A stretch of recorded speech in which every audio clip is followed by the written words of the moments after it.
अध्याय 311 मायावी अभयारण्य भाग 1।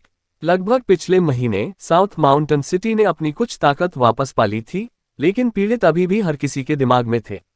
कुछ ही समय पहले यह आखिरकार एक विनाशकारी युद्ध का स्थान था।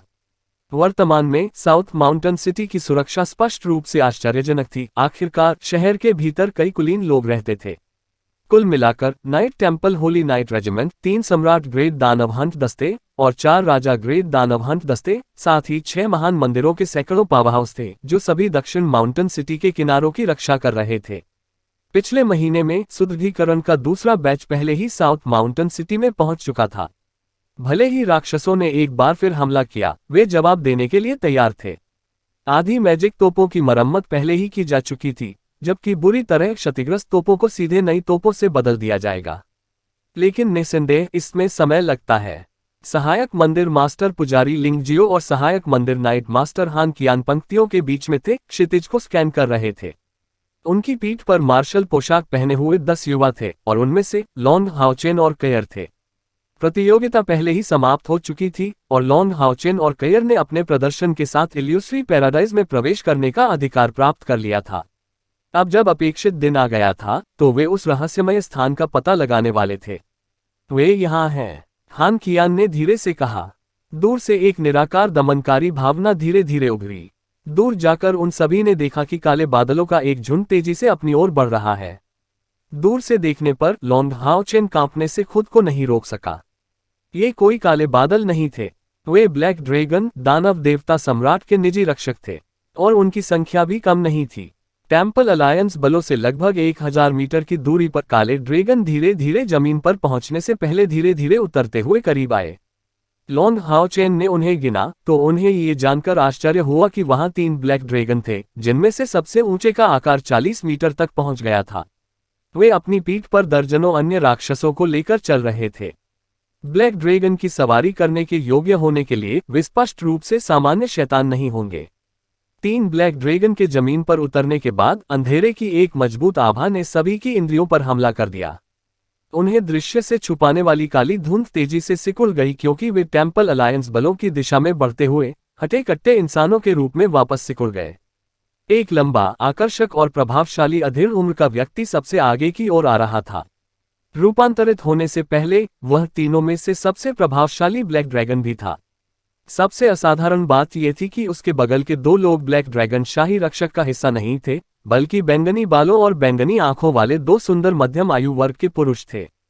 सभी उम्मीदों के विपरीत लॉन्ग हाओचेन ने इन दोनों को पहले ही देख लिया था।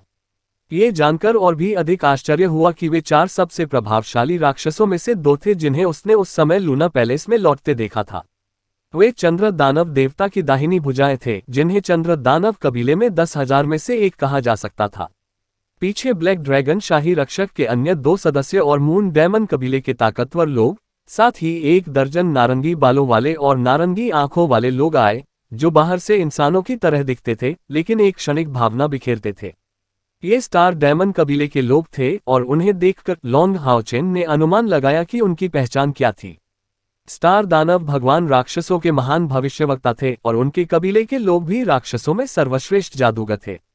वे दोहरे प्रकार की दुर्लभ देखी जाने वाली प्रजातियों में से थे। वे जादूगर और योद्धा दोनों थे, लेकिन इस वजह से उनका जादू और भी अधिक शक्तिशाली था। किसी ने भी यह उम्मीद नहीं की थी कि मायावी स्वर्ग की खोज के लिए शीर्ष 3 में राक्षस जातियां सभी शक्तियों को भेज देंगी। और ऐसी सेना को देखकर यह आसानी से कहा जा सकता है कि उनके पास निश्चित रूप से साउथ माउंटेन गेट को परेशान करने का अच्छा मौका था। इन राक्षस शक्तियों में 10 युवा राक्षस थे, जो विभिन्न जातियों के थे। क्योंकि वह अभी भी बहुत दूर थे और उनके सामने राक्षसों द्वारा उनकी दृष्टि अवरुद्ध होने के कारण वे अभी भी पहचाने जाने योग्य नहीं थे। बहुत जल्दी ये दानव शक्तियां टेम्पल अलायंस सैनिकों के सामने आ गईं। वह हृष्टपुष्ट व्यक्ति जो ब्लैक ड्रैगन बल का नेता प्रतीत होता था, उसने घोषणा की, मैं दानव देवता सम्राट हुआंग शुओ द्वारा नियंत्रित ब्लैक ड्रैगन शाही रक्षक का नेता हूं। आपके समूह के नेता बाहर आएं और बात करें। लिंगजियो, सहायक मंदिर हॉल के मास्टर पुजारी लिंगजियो, एक खर्राटे के साथ जवाब देने वाले एकमात्र व्यक्ति थे। वाह, आज उनके दानव देवताओं में से कोई भी नहीं आया, केवल उनके अनुचर ही आए। शत्रु सेना की दुर्जय शक्ति के बावजूद वह 6 महान मंदिरों के प्रतिनिधि के रूप में अपनी भूमिका में खुद को नुकसान में कैसे डाल सकता था। ये सच है, इस बार एक भी दानव देवता नहीं आया। हालांकि इन दानव शक्तियों की ताकत रैंकिंग के दूसरे भाग में दानव देवताओं की ताकत के बराबर थी। वास्तव में दानव देवता सम्राट के ब्लैक ड्रैगन शाही रक्षक का 10वां से अधिक हिस्सा आ जाया था। वह दानव देवता सम्राट की पूर्ण शक्ति थी। ब्लैक ड्रैगन शाही रक्षक के नेता ने शांति से उत्तर दिया, केवल दिखावे के लिए अपने पक्ष को भारी बल से कुचलने का कोई मतलब नहीं है। डील के मुताबिक हम चीजें ठीक से करने जा रहे हैं। महामहिम ने बहुत उदार होकर आपका प्रस्ताव स्वीकार कर लिया है। अब इसे पूरा करने की बारी आपकी होनी चाहिए। लिंग जियो ने अपने समकक्ष की स्पष्टता के कारण सतर्क रहना बंद नहीं किया। इसके बजाय उसे अपनी रीढ़ की हड्डी में एक कंपन महसूस हुआ। ब्लैक ड्रैगन शाही सेना के नेता के इतने शांत और स्थिर होने के कारण निश्चित रूप से उसे संभालना आसान नहीं होगा। हमारे साथ आओ। इतना कहने के ठीक बाद लिंग जियो ने अपना हाथ लहराया। तुरंत कुछ विशाल हरे जीव अपने भारी वजन से जमीन को कुचलते हुए तेजी से बगल से दौड़े।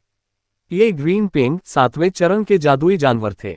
हालांकि उनकी आक्रामक और रक्षात्मक क्षमताएं उतनी मजबूत नहीं थीं, लेकिन उनके पास एक दुर्जय संविधान था, यहां तक कि आकार में शाही सेना के ब्लैक ड्रैगन से भी अधिक।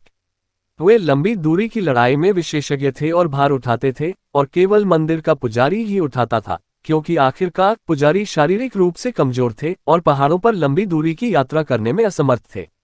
कुल मिलाकर 10 हरे पेंग जमीन पर रेंगते हुए आए। लिंग जियाओ के नेतृत्व में मानव शक्तियां ग्रीन पेंग्स पर चढ़ गईं और उत्तर की ओर चली गईं। ब्लैक ड्रैगन शाही रक्षक वापस अपने ड्रैगन रूप में बदल गए। उनके पावर हाउस उन पर चढ़ने के बाद वे ग्रीन पेंग्स से लगभग 1 किलोमीटर की दूरी रखते हुए उनके पीछे पीछे चले। एलायंस द्वारा भेजे गए 10 लोगों में कईर के अलावा लॉन्ग हाओचेन का एक और परिचित भी शामिल था। 8वें general great demon hunt squad के कप्तान झांग फैंगफेंग भी इल्यूसरी पैराडाइज में प्रवेश परमिट जीतने में कामयाब रहे थे। वह आश्चर्यजनक रूप से 6ठे चरण के शिखर पर था और अपनी पिछली शर्मिंदगी के बाद विजयी होने में कामयाब रहा। इस समय लॉन्ग हाओचेन बिल्कुल भी शांत नहीं था। जब लिंग जियो और हुआंग शुओ बातचीत कर रहे थे तो उन्हें 2 परिचित चेहरे मिले और उन्हें यकीन था कि दूसरे पक्ष ने भी इसे देखा था। वे यूये और लिंग जियो थे। उन दोनों ने वास्तव में अभी अभी ऑपरेशन में भाग लिया था और लॉन्ग हाओचेन को उनके बारे में जो पता था उससे वह पूरी तरह से निश्चित था कि वे उसके साथ इल्यूसरी पैराडाइज में प्रवेश करने जा रहे थे। लॉन्ग हाओचेन को यूये की पहचान के बारे में पता था और उसे लिंग जियो के बारे में भी संदेह था। वह केवल इसलिए आश्चर्यचकित था क्योंकि उसे उम्मीद नहीं थी कि लेंग जियो का भी राक्षसों के बीच उच्च स्थान होगा। लेंग जियो निश्चित रूप से एक दुश्मन था, इसलिए उसका जीवन या मृत्यु उसके लिए कोई मायने नहीं रखता था, लेकिन यूये उसका सहयोगी था। ये कहा जा सकता है कि यदि यूये की मदद नहीं होती तो उसे डेसोलेट विस्लिंग कैवन में बड़ी कठिनाई का सामना करना पड़ता और संभवतः उसके अधिकांश दस्ते का सफाया हो गया होता।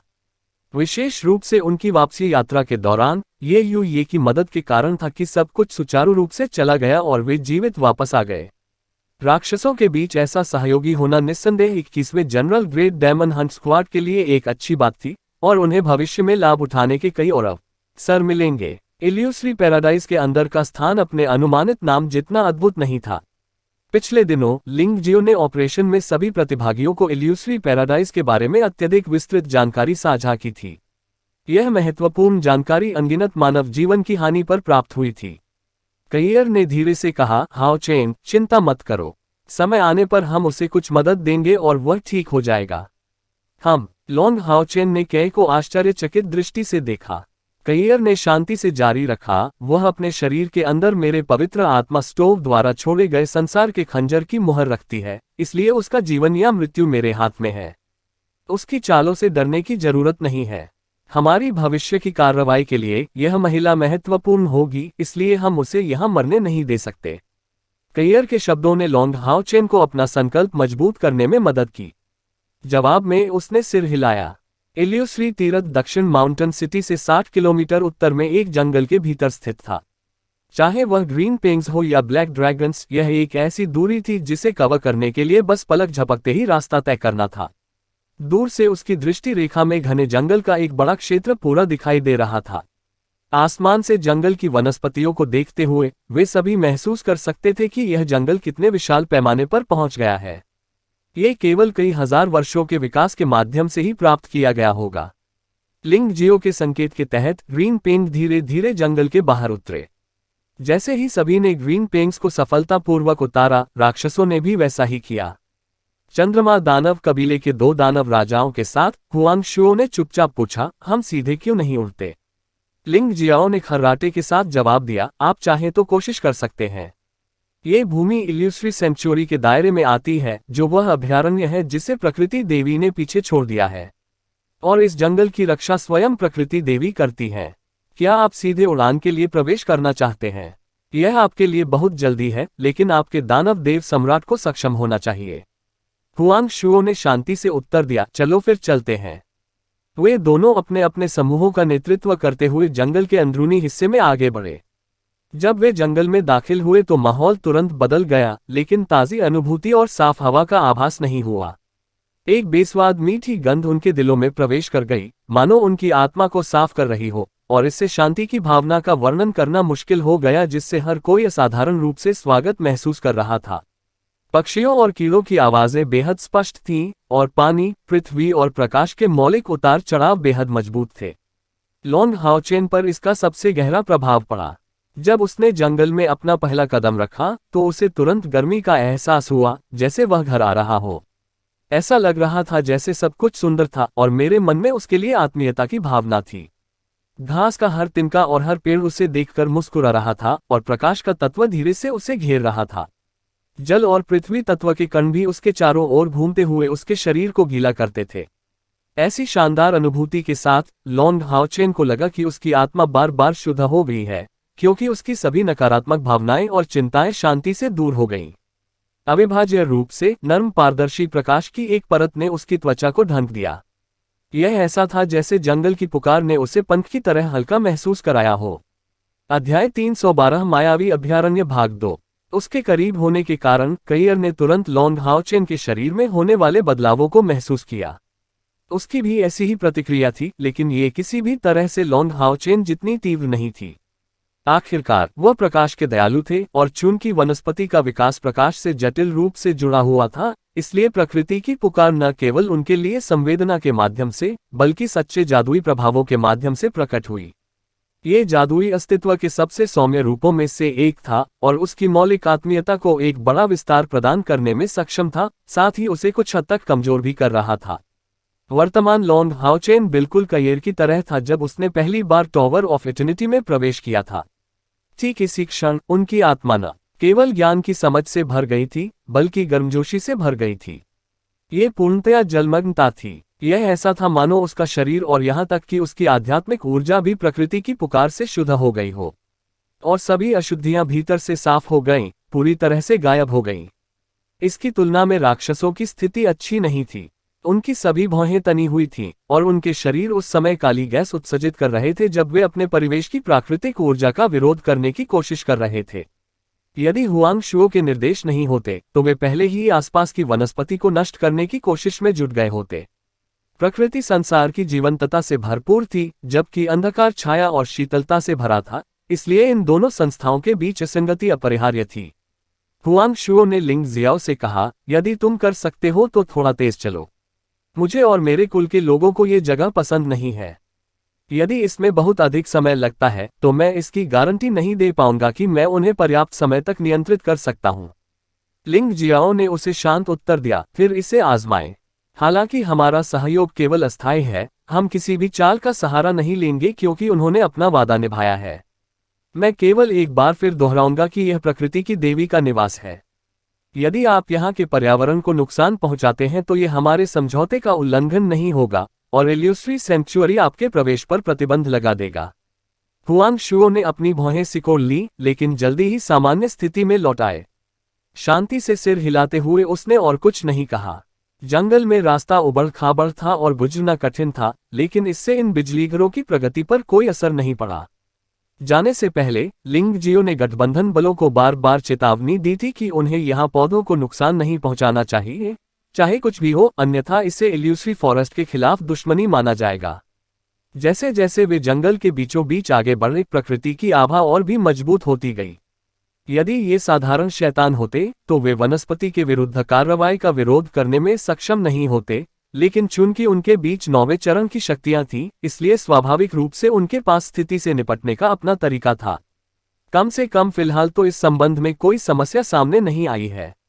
दोनों पक्षों के बीच हुए समझौते का सम्मान करते हुए लिंगजियो इल्यूसरी फॉरेस्ट के अंदर कुछ साजिश रचने की योजना नहीं बना रहा था। यद्यपि दानव और मनुष्य कट्टर शत्रु थे, उनके लंबे इतिहास के दौरान कुछ विशेष परिस्थितियां थीं जब वे सौदे या लेन देन करने गए थे, और कम से कम अब तक ऐसा कोई दिन नहीं आया जब किसी एक पक्ष ने अपना काम पूरा न किया हो। प्रतिबद्धताओं अन्यथा स्वीकार किए जाने पर इस प्रकार के सौदे संभवतः बंद हो जाएंगे। परिणामस्वरूप मनुष्यों और दानव पक्ष के पास न्यूनतम नियम थे जिनका उन्हें पालन करना था। इससे भी महत्वपूर्ण बात यह है कि इल्यूसरी पैराडाइज में स्थिति उतनी शांतिपूर्ण नहीं थी, और लिंगजियो को विश्वास नहीं था कि वे इस ऑपरेशन के लिए नियुक्त राक्षसों को संभाल सकते हैं। इसलिए उन्हें अंदर आने देने में कोई दिक्कत नहीं हुई। जंगल में प्रवेश करने के 1 घंटे से अधिक समय बाद दृश्य अचानक खुला और स्पष्ट हो गया, और जंगल का घना हिस्सा झाड़ियों के एक बड़े क्षेत्र में बदल गया। जैसे ही उसकी दृष्टि की रेखा इतनी व्यापक हो गई, यहां तक कि राक्षस भी अचानक हौंफने से बच नहीं सके। ये सच है, ये जगह बहुत खूबसूरत थी। ये हरियाली का सागर था, जिसे फूलों का सागर भी कहा जा सकता है। जहां तक नजर जा सकती थी, 100 वर्ग किलोमीटर के दायरे में केवल 1 मीटर ऊंची झाड़ियां ही फैली हुई थीं। इन झाड़ियों के शीर्ष पर विभिन्न प्रकार के फूल उगे थे, जिनमें से हर एक दूसरे से अधिक सुंदर था, जबकि उनमें से हर एक असाधारण रूप से सुंदर था। उनके द्वारा उठाए गए हर कदम पर एक अलग तरह की गंध महसूस की जा सकती थी। इसके अलावा हवा में कुछ धुंध बन गई थी, जिससे इस दिन की धूप बहुत कम चमकदार लग रही थी। धुंधली और मुलायम चमक ने फूलों की दुनिया को तरंगित कर दिया। ये वास्तव में भ्रामक कहे जाने योग्य था। फूलों के इस सागर के भीतर एक छोटी सी झील फैली हुई थी। ये बड़ा नहीं था, हालांकि इसका व्यास लगभग 200 मीटर से अधिक था। पानी का सार और भी समृद्ध था, और जीवन की आभा धीरे धीरे चारों ओर फैल गई। लिंगजियाओ ने चलना बंद कर दिया। पास की झील को देखते हुए, हम आ गए हैं, ये बिल्कुल वही जगह है। हुआंगशुओ ने कुछ झिझक के साथ उसकी ओर देखा। भ्रामक स्वर्ग कहाँ है? लिंगजियाओ ने उत्तर दिया, ये झील के ठीक अंदर है। वाह, हुआंगशुओ ने जवाब दिया, मुझे मत बताओ कि हमें गोता लगाना पड़ेगा। किसी की अपेक्षा के विपरीत उसकी ब्लैक ड्रैगन जाति में पानी के प्रति कोई अनिच्छा नहीं थी, और वह ड्रैगन के रूप में भी पानी में उतर सकता था। लिंगजियाओ ने कुछ तिरस्कार के साथ उत्तर दिया, गोताखोरी वास्तव में भ्रामक तीरथ तक पहुंचने का एक तरीका है। आप चाहें तो कोशिश कर सकते हैं, लेकिन क्या आपको लगता है कि उस स्थान तक पहुंचना इतना आसान होगा जो हर 100 साल में खुलता है? यदि यह सिर्फ गोता लगाना होता तो हमें 100 साल तक इंतजार क्यों करना पड़ता? हुआंगशुओ ने कुछ संदेह के साथ पूछा, इस पानी में क्या है? क्या ये कोई मोहर है? लिंगजियाओ ने उत्तर दिया, मुझे बिना मुआवजे के आपको क्यों बताना चाहिए?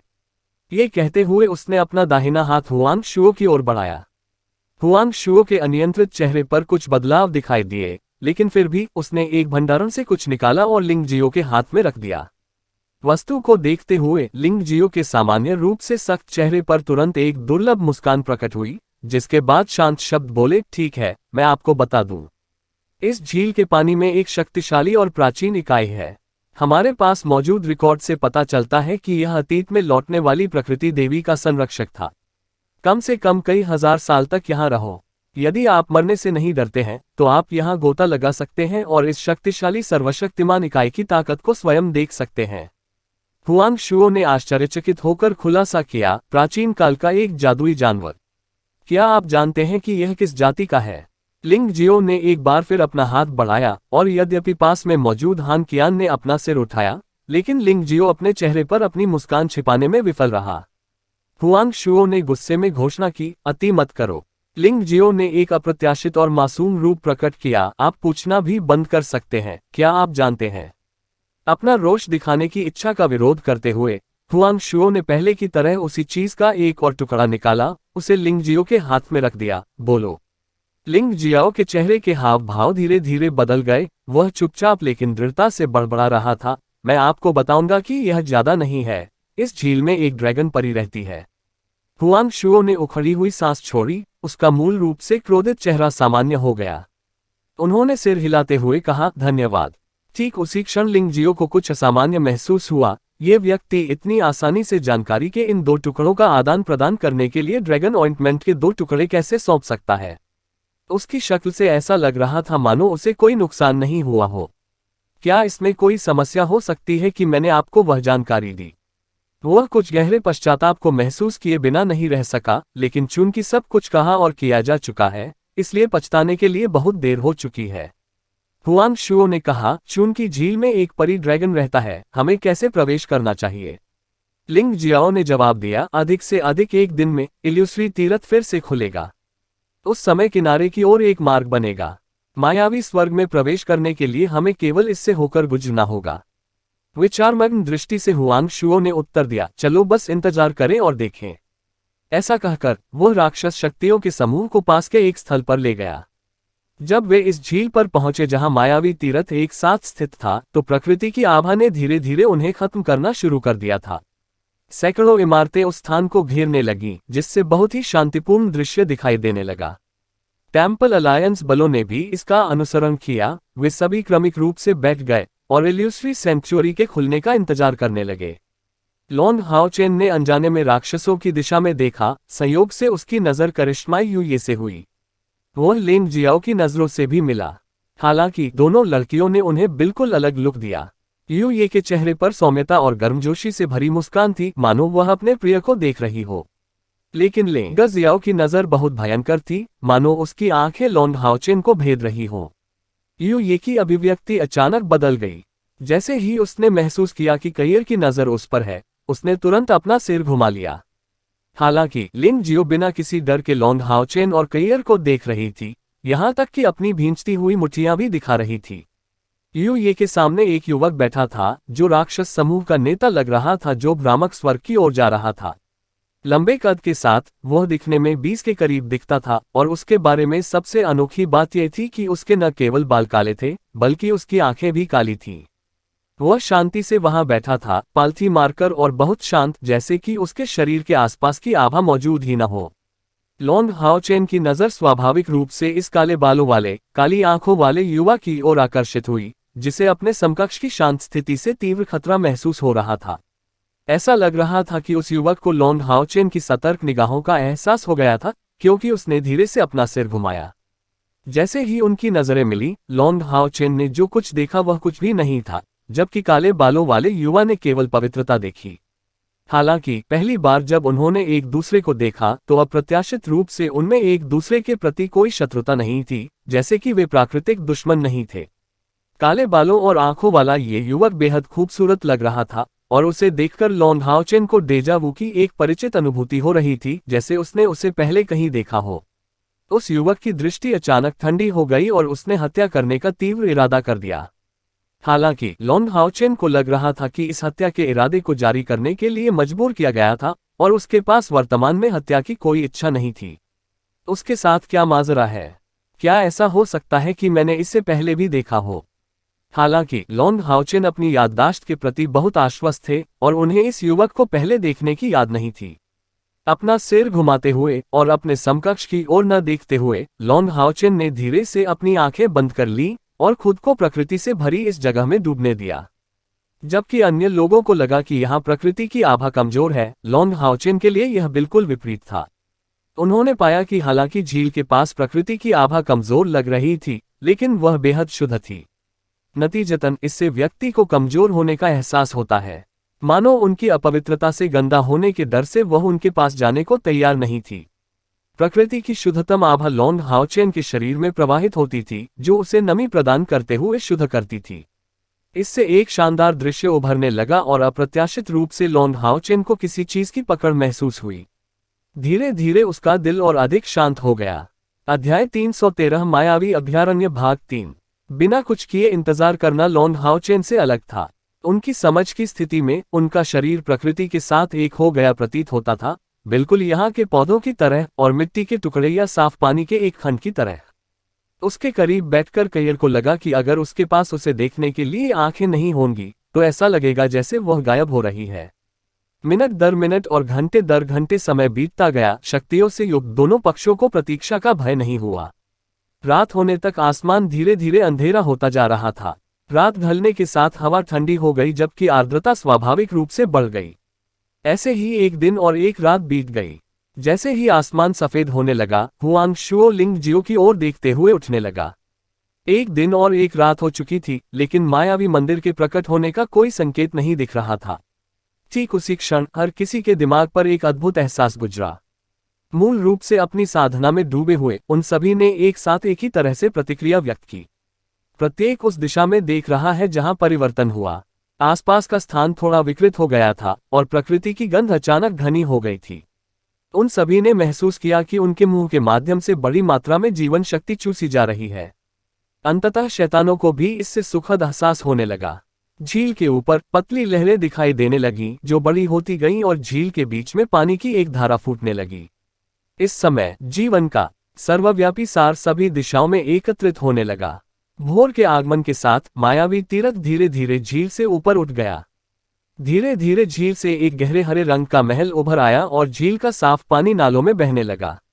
इसकी पारदर्शिता महल के हरे रंग को दर्शाती है। भोर की चमक के तहत ऐसा लग रहा था कि यह पूरे परिवेश को विकीर्ण कर रहा है और जैसे कि धीरे धीरे बढ़ते हुए आसपास का जीवन सार अपने चरम पर पहुंच गया।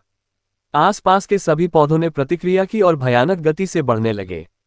धीरे धीरे झाड़ियां जिनकी ऊंचाई 1 मीटर से भी अधिक नहीं थी, आकार में मनुष्यों और राक्षसों से अधिक हो गईं और फूलों की सुगंध भी तीव्र हो गई। अंततः ये गहरे हरे रंग का महल पानी की सतह के ऊपर स्थापित हो गया। जैसे ही सूर्य अंततः दृश्य में आया, सूरज की नारंगी चमक ने मायावी महल को रोशन कर दिया और प्रकृति के इस अभयारण्य को सोने से चमका दिया। अभयारण्य के चारों ओर हल्की धुंध छाई हुई थी जो धीरे धीरे सूर्य की चमक में घुल रही थी। पन्ना मंदिर द्वारा प्रतिबिंबित होने के बाद धुंध ने इस शानदार दृश्य के काल्पनिक चरित्र को बढ़ा दिया। प्रकाश और जल जीवन के प्रतीक थे।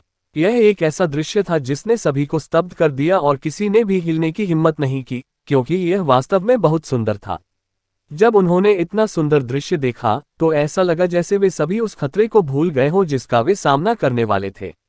इल्यूश्री श्राइन का स्वरूप असाधारण था जो महाद्वीप पर मौजूद हर निर्माण से अलग था। शब्द के सामान्य अर्थ में इसमें कोई दीवार नहीं थी। बाहरी भाग हरे क्रिस्टल की परतों से ढका हुआ था जो नीचे की ओर बड़ा और बड़ा होता गया। आधार के चारों ओर सभी दिशाओं में फैला हुआ, बिल्कुल किसी गिरजाघर की छत की तरह। मोटे ठोस खंभों के समूह द्वारा समर्थित विशाल छत 100 फीट से अधिक ऊंची है। प्रत्येक स्तंभ को फैलाने के लिए कम से कम 3 लोगों की आवश्यकता होगी और ऐसा लगता था कि पूरा महल एक स्पष्ट नर्म हरे रंग की चमक से घिरा हुआ था। इससे निकलने वाली इस धुंधली चमक ने इल्यूश्री सेंचुरी के अंदर से इसे असंभव हरा बना दिया। देखने से पता चलता है कि इस अभयारण्य में कोई दरवाजा नहीं था। कुल मिलाकर 32 स्तंभों ने इसे घेर लिया और पवित्र स्थान के आंतरिक भाग को छिपा दिया। जीवन शक्ति की एक विशाल सांद्रता को प्रसारित करते हुए इसने आसपास के वातावरण को एक बेहद शांत एहसास प्रदान किया। लॉन्ग हाओचेन को अपनी छाती से हल्की गर्माहट महसूस हुई और येटिंग लाइट एलिमेंटल परी उसकी इच्छा से बाहर आ गई। एक विशाल झाड़ी में घुटनों तक धीरे धीरे धंसते हुए इस महान तीरथ को देखा और दूर से ही प्रणाम किया। उसकी खूबसूरत आंखें आंसुओं से भरी हुई थीं और वह स्पष्ट परिभाषा में शब्द बुदबुदा रही थी। अभयारण्य की उपस्थिति में उसका शरीर पारदर्शी चमक रहा था। हालांकि प्रकाश तत्व परियों ने अपनी पूजा प्रकाश के देवता पर केंद्रित की। प्रकाश, जल और पृथ्वी के तत्व सभी प्रकृति की देवी के बेहद करीब थे। अतः प्रकृति देवी उनके लिए आंशिक गुरु कही जा सकती है। प्राकृतिक ऊर्जा और प्रकृति के आलिंगन की अनुभूति से भरी इस जगह पर लौटकर येटिंग कैसे शांत रह सकते थे। वह अपनी जीवन ऊर्जा को स्पष्ट रूप से उभरता हुआ महसूस कर सकता था क्योंकि उसके शरीर में स्वर्णिम चमक ज्वार की लहरों की तरह घूम रही थी। हालांकि वह समय के साथ शांत हो गई, उसका मूल रूप से आंशिक रूप से पारदर्शी शरीर अधिक अपारदर्शी हो गया जो मनुष्यों के बहुत करीब दिखाई देने लगा। उस समय की तुलना में जब लॉन्ग हाओचेन ने उसके साथ अनुबंध किया था, येटिंग के माध्यम से प्रवाहित होने वाली जीवन ऊर्जा जबरदस्त थी। प्रकाश के वंशज के रूप में लॉन्ग हाओचेन की काया पर भरोसा करके वह 2 बार विकसित भी हुआ था। हालांकि उनकी कमजोर स्थिति का मूल उस समय लगी घातक चोट थी। इस पूरे समय उसे अपनी संतुष्टि के लिए पवित्र आत्मा के चूल्हे पर निर्भर रहना पड़ा। लेकिन इस मूल्य बिंदु पर प्रकृति देवी ब्रह्म अभयारण्य के सामने उनके शरीर को बहुत सारे पोषक तत्व प्राप्त हुए और तीव्र जीवन ऊर्जा के माध्यम से उनके शरीर की आंतरिक चोटें कुछ ही समय में ठीक हो गईं। साथ ही इसके अगले विकास के लिए एक मजबूत नींव भी रख रहा है। हवा में हल्की हरी चमक फैल गई जिससे ये शानदार दृश्य सामने आ गया। बल्कि इल्यूश्री सेंचुरी द्वारा फैली विशाल जीवन ऊर्जा के प्रभाव के कारण किनारे पर वनस्पति, विशेष रूप से झील के पास स्थित झाड़ियां तेज गति से बढ़ी। इसके विकास के उन्माद के बीच इल्यूश्री तीरथ झील से ऊपर उठ गया। झील अब पूरी तरह से घनी ठोस झाड़ियों से घिरी हुई थी जो बेहद सख्त और टिकाऊ लग रही थी। ये वास्तव में अजीब था, लेकिन ये झाड़ियां तब तक बढ़ती रहीं जब तक कि वे इल्यूश्री तीरथ की ऊंचाई तक नहीं पहुंच गईं। यहीं रुककर ऐसा लग रहा था जैसे उनमें आगे बढ़ने की हिम्मत ही नहीं बची। लिंग जियो ने ब्लैक ड्रैगन के शाही रक्षक नेता हुआंग शुओ पर एक नजर डाली और उन्हें धीमी आवाज में निर्देश दिया, अब प्रवेश करना संभव है। अंदर अनगिनत मौके इंतजार कर रहे हैं। हुआंग शुओ ने सिर हिलाया और पीछे मुड़कर काले कपड़े पहने उस युवक की ओर देखा जिसने कुछ ही देर पहले लॉन्ग हाओचेन पर नजर डाली थी। फिर वह उसे शांत संकेत देने से पहले उसके सामने चला गया।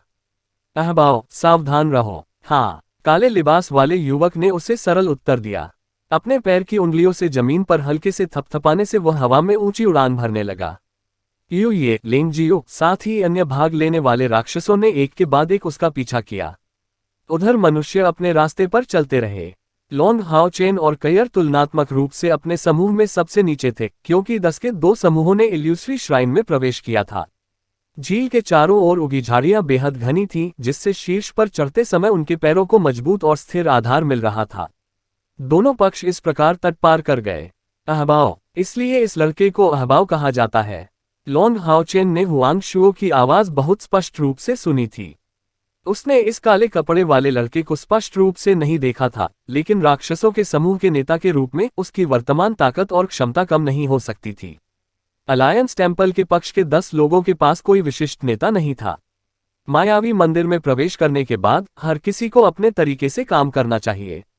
जिन 2 समूहों को पूरी तरह से अलग नामित किया गया था, वे विशाल स्तंभों के बीच छोटे अंतर की ओर चल रहे थे। जब वे मंदिर के सामने पहुंचे तो पहले से सघन जीवन ऊर्जा कमजोर हो गई। उसकी आंखों के सामने यह मंदिर उसे एक अवास्तविक एहसास दे रहा था, क्योंकि आसपास की आभा से उसकी इंद्रियों पर हमला हो रहा था। इसमें थोड़ी सी भी अशुद्धता नहीं थी, लेकिन इसमें पहले जैसी वनस्पति मिठास नहीं थी। इससे इस स्थान की विशिष्टता का अस्पष्ट सा आभास होने लगा। कईयर का हाथ खींचते हुए लॉन्ग हाओचेन ने दूसरों के पीछे से मंदिर में प्रवेश किया और धीमी आवाज में उससे कहा, कईयर, हमारा मुख्य कार्य हमारे प्रवेश करने के बाद इकट्ठा होना होगा। यदि आपके सामने कोई खतरा आए तो चाहे कुछ भी हो, बहादुर बनने की कोशिश न करें। बस मायावी रत्न को सक्रिय करें और मायावी स्वर्ग छोड़ दें। उसकी गहरी चिंता को देखकर उसके होठों पर एक सुंदर चाप बना। उसके बाद उसकी धीमी आवाज आई, चिंता मत करो, क्योंकि तुम मेरे पास हो, मैं लापरवाही से काम नहीं करूंगा। लॉन्ग हाओचेन ने उसे कमर से पकड़ लिया जैसे ही वे दोनों अपने उचित अर्थों में इल्यूश्री सेंचुरी में प्रवेश कर गए। वे प्रवेश करने वाले अंतिम व्यक्ति भी थे। इल्यूश्री सेंचुरी में प्रवेश करने के तुरंत बाद उनकी दृष्टि अंतहीन हरे रंग से भर गई। उसकी आंखों में हरे रंग का एक भ्रामक रंग झलक रहा था। ये हरे रंग के अलावा किसी भी चीज से पूरी तरह से रहित था। नर्म हरी चमक जीवन के सबसे आदिम रूप के समान लग रही थी। उनकी सांसों की लय में लहरें ऊपर और नीचे उठ रही थीं। जैसा कि लिंग जियो ने उन्हें बताया था, केवल इस हरी चमक से गुजरने के बाद ही वे वास्तव में भ्रामक स्वर्ग में प्रवेश करेंगे। प्रकाश की चमक में एक कदम आगे बढ़ाते हुए लॉन्ग हाओचेन और के शून्य र इस हरी चमक में गायब हो गए। उस चमक में जाने के बाद लॉन्ग हाओचेन को तुरंत आध्यात्मिक ऊर्जा की एक सौम्य धारा महसूस हुई जो उसे अपने आगोश में ले रही थी, और कयर, जिसका हाथ मूल रूप से उसके द्वारा पकड़ा गया था, गायब हो गया। उसके चारों ओर हरियाली और अधिक सघन हो गई, लेकिन ऐसा लग रहा था कि सब कुछ उसके बहुत पीछे घटित हो रहा है। ये बिल्कुल वैसा ही था जब वह एक जादुई जानवर की पीठ पर उड़ रहा था। लॉन्ग हाओचेन ने अपनी आंखें बंद कर ली। वह कई बदलावों से घिरा हुआ था। उन्होंने नोट किया कि उनकी मानसिक ऊर्जा उनकी रक्षा करने वाली नर्म ऊर्जा को दूर करने में असमर्थ थी। थोड़ी देर बाद अचानक सब कुछ फिर से स्पष्ट हो गया। अचानक का कदम आगे बढ़ाने के बाद वह पहले से ही दूसरी दुनिया में था। पक्षियों और कीड़ों की चहचहाट ने उसके मन को एक शांत एहसास से ताज़ा कर दिया। इस बीच इल्यूश्री श्राइन के बाहर नाइट टेम्पल संरचना के बीच में रहते हुए हान कियान एक ऊंचे टेम्पल नाइट के बगल में चला गया और धीरे से कहा, हाओचेन अब अंदर है। उसकी बुद्धिमत्ता और मायावी रत्न की सुरक्षा को देखते हुए उसे किसी भी खतरे में नहीं होना चाहिए। क्या आप यहाँ उसके लौटने का इंतजार कर रहे हैं या ये कोई और मामला है? यदि यंग सुइफेंग और लिंग जियो ने उसके बोलने के वर्तमान सम्मानजनक तरीके को सुना होता तो वे निश्चित रूप से बहुत आश्चर्यचकित होते। चूंकि सभी टेम्पल नाइट्स मित्रिल कास्ट कवच पहने हुए थे, इसलिए उनकी शक्ल आसानी से नहीं देखी जा सकती थी। जानबूझकर धीमी आवाज में दूसरे सज्जन ने जवाब दिया, कोई बात नहीं, मैं यहीं उनके वापस आने का इंतजार करूंगा। इस बार राक्षस पक्ष के ताकतवर लोगों की संख्या कम नहीं है, लेकिन मेरे यहाँ होने से यह बना है कि वे बिना सोचे समझे लापरवाही से काम करने की हिम्मत नहीं करेंगे। हुआंग शुओ ने पहले ही मेरी उपस्थिति देख ली है। ब्लैक ड्रैगन शाही रक्षक में उनके अत्यंत उच्च पद को देखते हुए और दानव देवता सम्राट के भरोसेमंद विश्वासपात्र के रूप में उनकी स्थिति के अलावा उनकी ताकत शीर्ष 10 दानव देवताओं के बराबर है। दानव देवता सम्राट और चंद्रमा और तारा दानव देवता के अलावा कोई भी उसके खिलाफ जीतने में सक्षम होने के प्रति आश्वस्त होने का साहस नहीं करेगा। मेरे बिना यहाँ वह लड़का अवश्य ही कुछ संदिग्ध करेगा। अध्याय 314 भ्रामक स्वर्ग भाग 1। यदि ये तथ्य नहीं होता कि प्रकाश की 20 किरणें तुरंत सभी दिशाओं में बिखर गईं, तो लॉन्ग हाओचेन को विश्वास हो गया होता कि वह भ्रामक जंगल में था। आसपास की हरी रोशनी धीरे धीरे गायब हो गई और उसके कंधे पर मंडराती रोशनी की एक हल्की हरी गेंद में बदल गई। लिंग जियो ने उसे पहले बताया था कि यदि वह इल्यूसरी तीरथ से लौटना चाहता है तो उसे प्रकाश की इस गेंद में कम से कम 5000 यूनिट आध्यात्मिक ऊर्जा डालनी होगी। इसके बाद ही वह इल्यूसरी पैराडाइज की आखिरी परीक्षा से गुजर सकेगा और उसे पास करने के बाद आसानी से वापस लौट सकेगा। हालांकि यदि वह इसके स्थान पर मायावी रत्न का उपयोग करता तो वह तुरंत वापस लौटने में सक्षम होता। आकाश में ऊंचे 20 रोशनियां फैली हुई थीं जो तुरंत लॉन्ग हाओचेन का ध्यान आकर्षित कर रही थीं। निस्संदेह वह जानता था कि वे क्या थे। लिंग जियो ने उन्हें सावधानीपूर्वक चेतावनी दी थी कि ये रोशनी आध्यात्मिक स्टोव थे जो कि जैसे ही वे इल्यूसरी पैराडाइज में प्रवेश करेंगे आकाश में दिखाई देने वाली थी, इससे पहले कि सभी इल्यूसरी पैराडाइज में फैल जाएं। हालांकि लॉन्ग हाओचेन तुरंत नहीं हिला बल्कि केवल ध्यान से देखता रहा। इन रोशनियों के अनुमानित स्थान को याद करने के बाद उन्होंने अपने सीने में आंतरिक आध्यात्मिक ऊर्जा को जगाया। ईमानदारी से कहें तो लॉन्ग हाओचेन उस वक्त बेहद घबराए हुए थे। वह अनिश्चित था कि क्या वह टावर ऑफ इटर्निटी से जुड़ पाएगा। आखिरकार ये प्रकृति की देवी द्वारा नियंत्रित स्थान था और अनंत काल का टावर एक जादूगर द्वारा बनाया गया था। भले ही यह वैसा ही था जैसा उसने उम्मीद की थी, टावर ऑफ इटर्निटी स्वयं एक हथियार था और इस तरह ये निश्चित रूप से प्रकृति देवी की शक्ति के साथ असंगत था। इन परिस्थितियों में यह अनुमान लगाना कठिन था कि क्या वह टावर ऑफ इटर्निटी से जुड़ पाएगा या नहीं। यदि वह असफल हो जाता तो उसकी सभी पिछली योजनाएं व्यर्थ हो जाती। यही कारण था कि लॉन्ग हाओचेन और कयिर ने एक साथ प्रवेश किया और महत्वपूर्ण कारण यह भी था कि लॉन्ग हाओचेन ने कयिर को प्रतियोगिता में हार मानने के लिए नहीं कहा। कयिर ने उसके साथ इल्यूसरी पैराडाइज में प्रवेश किया, इसलिए भले ही वह टावर ऑफ इटर्निटी से जुड़ने में विफल रहा, उसकी टीम के कम से कम 2 लोग कुछ स्पिरिट स्टोव पर लड़ने में सक्षम होंगे। दूसरी ओर अगर यह सिर्फ वह होता तो वह निश्चित रूप से एक से अधिक नहीं पकड़ पाता।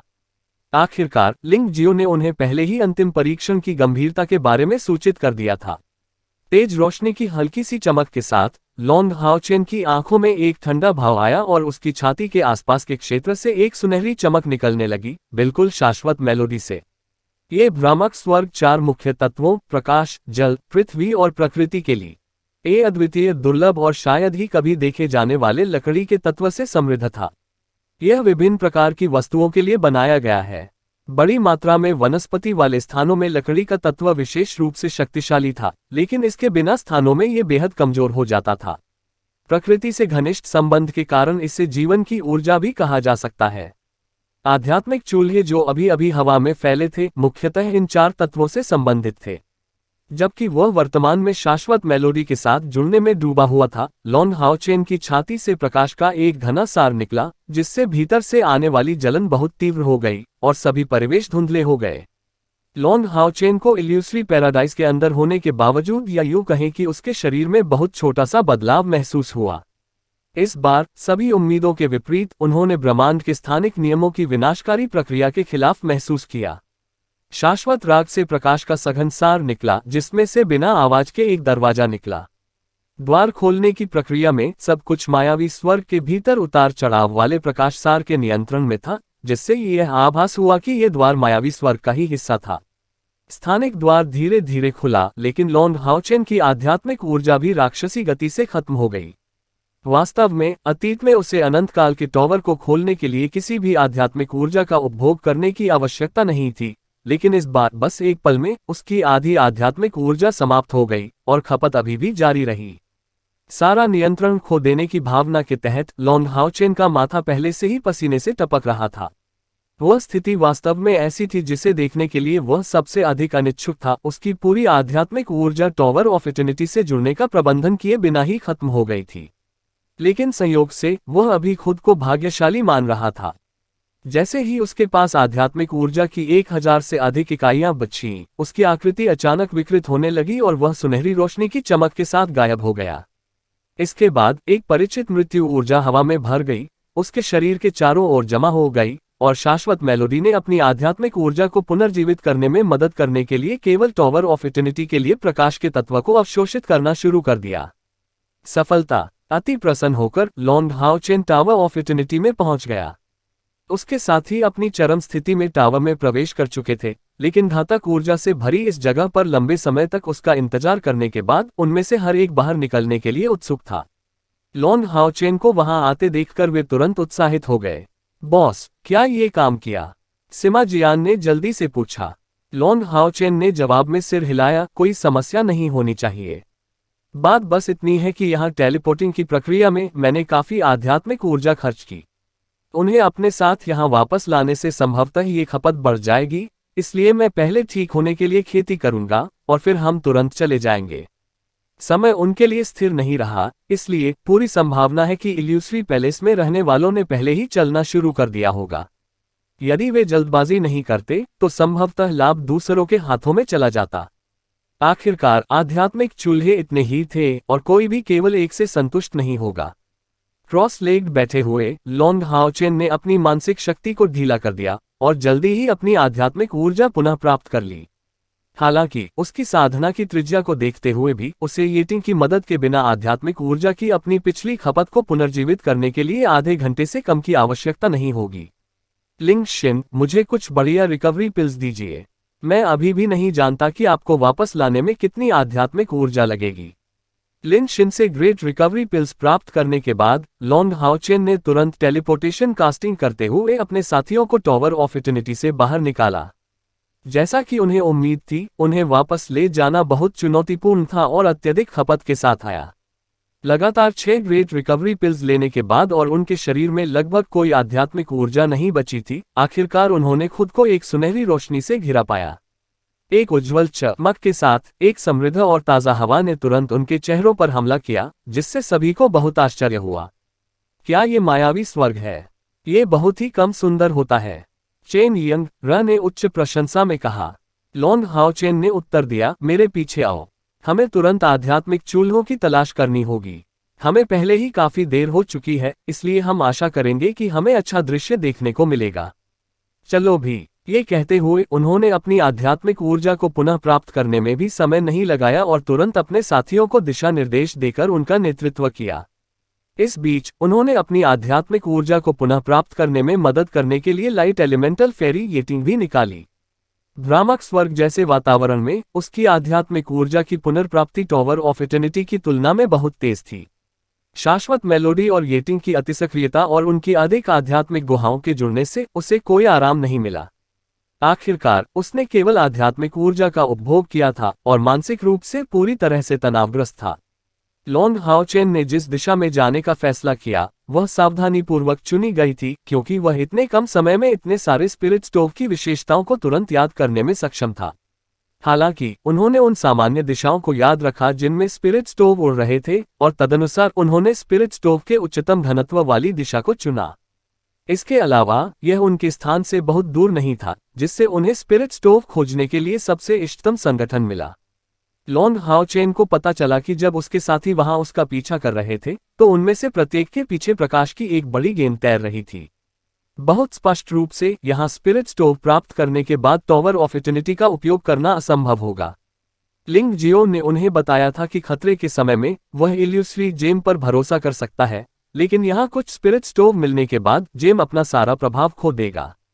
ऐसा इसलिए था क्योंकि स्पिरिट स्टोव प्राप्त करना इल्यूसरी श्राइन से संबंध हासिल करने के बराबर होगा, जिससे उस स्थान को छोड़ने के लिए इल्यूसरी श्राइन परीक्षण आवश्यक हो जाएगा।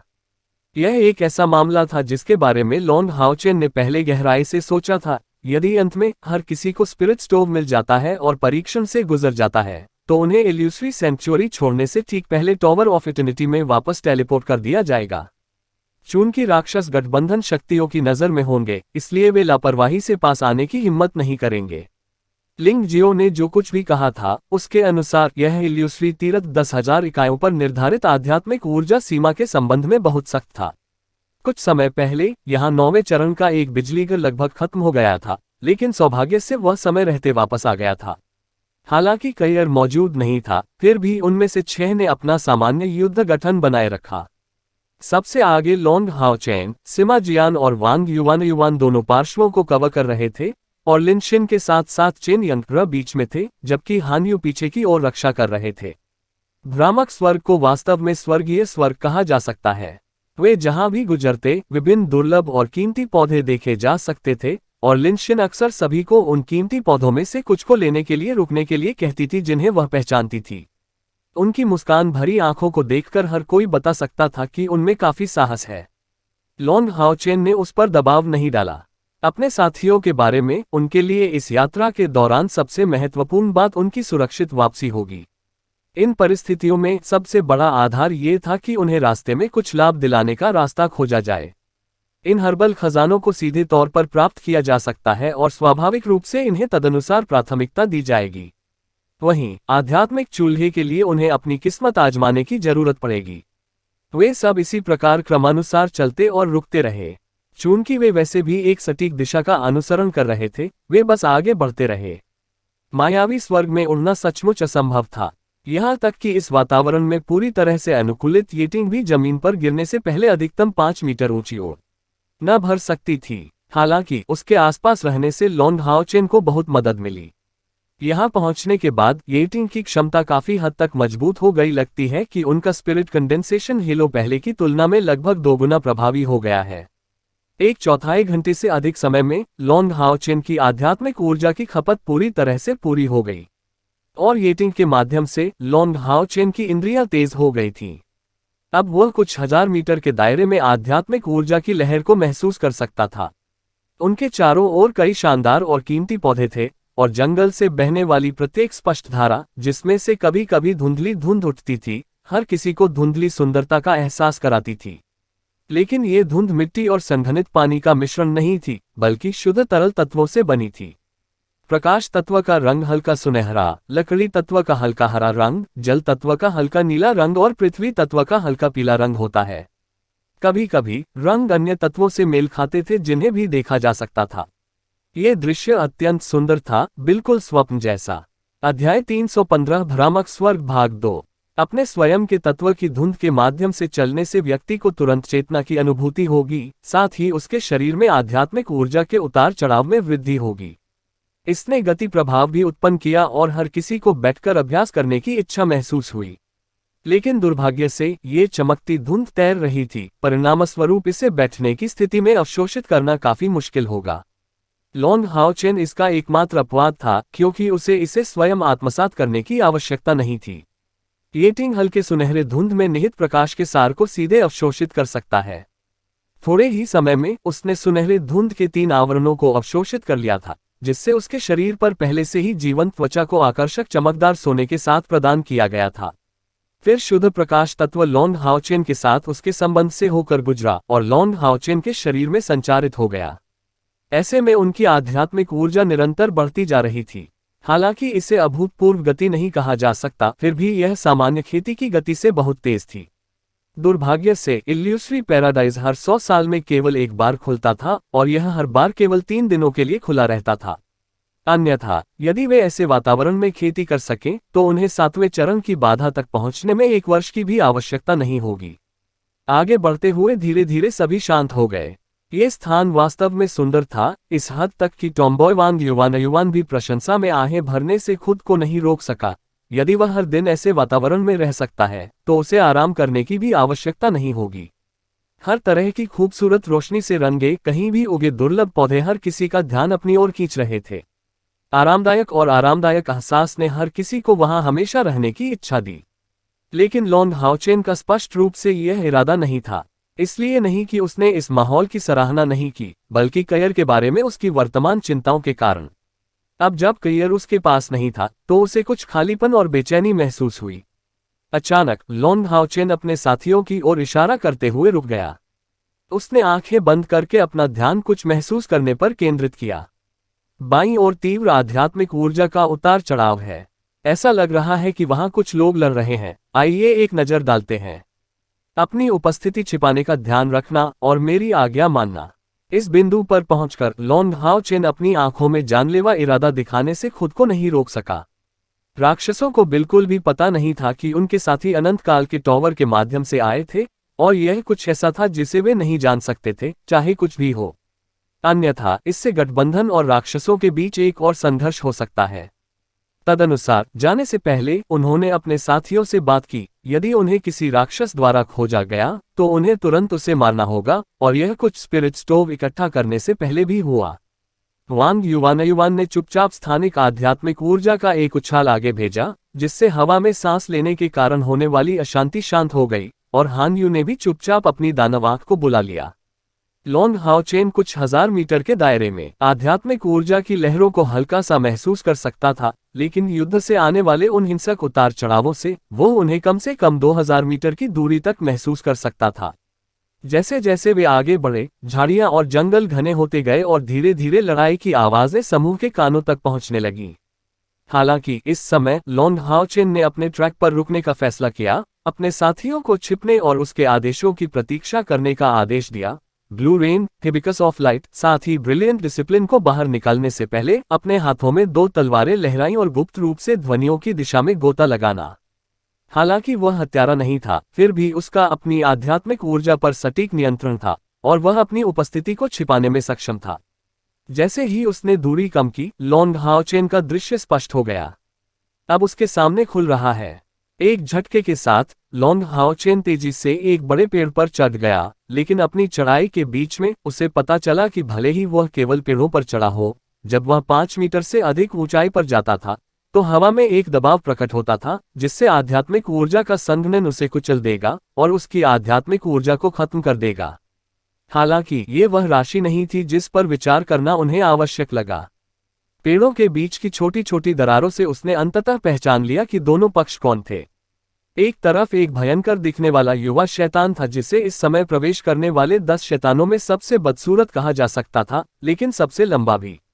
उसकी ऊंचाई 3 मीटर से अधिक थी, उसका चेहरा पूरी तरह से भयंकर लग रहा था, और उसकी पीठ पर विशाल काले पंखों की एक जोड़ी थी। उसके हाथ में नीली आग से चमकती हुई एक भारी तलवार थी। पूछने की जरूरत नहीं है, ये सॉल्लेस के बीच सबसे बड़ा व्यक्ति होना चाहिए, जिसका अर्थ ये था कि वे भी इस बार अग्नि परीक्षा में शामिल थे, और उनका प्रतिद्वंद्वी स्पष्ट रूप से गठबंधन का कोई मानव शक्ति केंद्र नहीं था, बल्कि एक विचित्र जादुई जानवर था। ये जादुई जानवर वैसे ही बड़ा और मजबूत था। यह आश्चर्यजनक रूप से एक गोरिल्ला था, जिसके चिकने काले फर थे। हैरानी की बात यह है कि उसकी बनावट उस फींड से भी अधिक प्रभावशाली थी, और उसके पूरे शरीर से तीव्र पीली ऊर्जा निकली, जिससे गंभीर हमले हुए।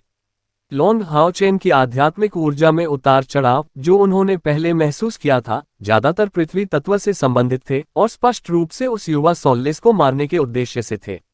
ऐसा लगता है जैसे दोनों पक्ष धीमे थे, लेकिन लड़ाई असाधारण रूप से भयंकर थी। दोनों प्रतिद्वंद्वी पूरी तरह से एक दूसरे के खिलाफ थे।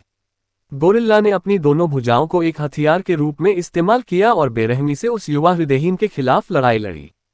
हर बार जब वे टकराते थे तो धात्विक चीखें निकलती थीं।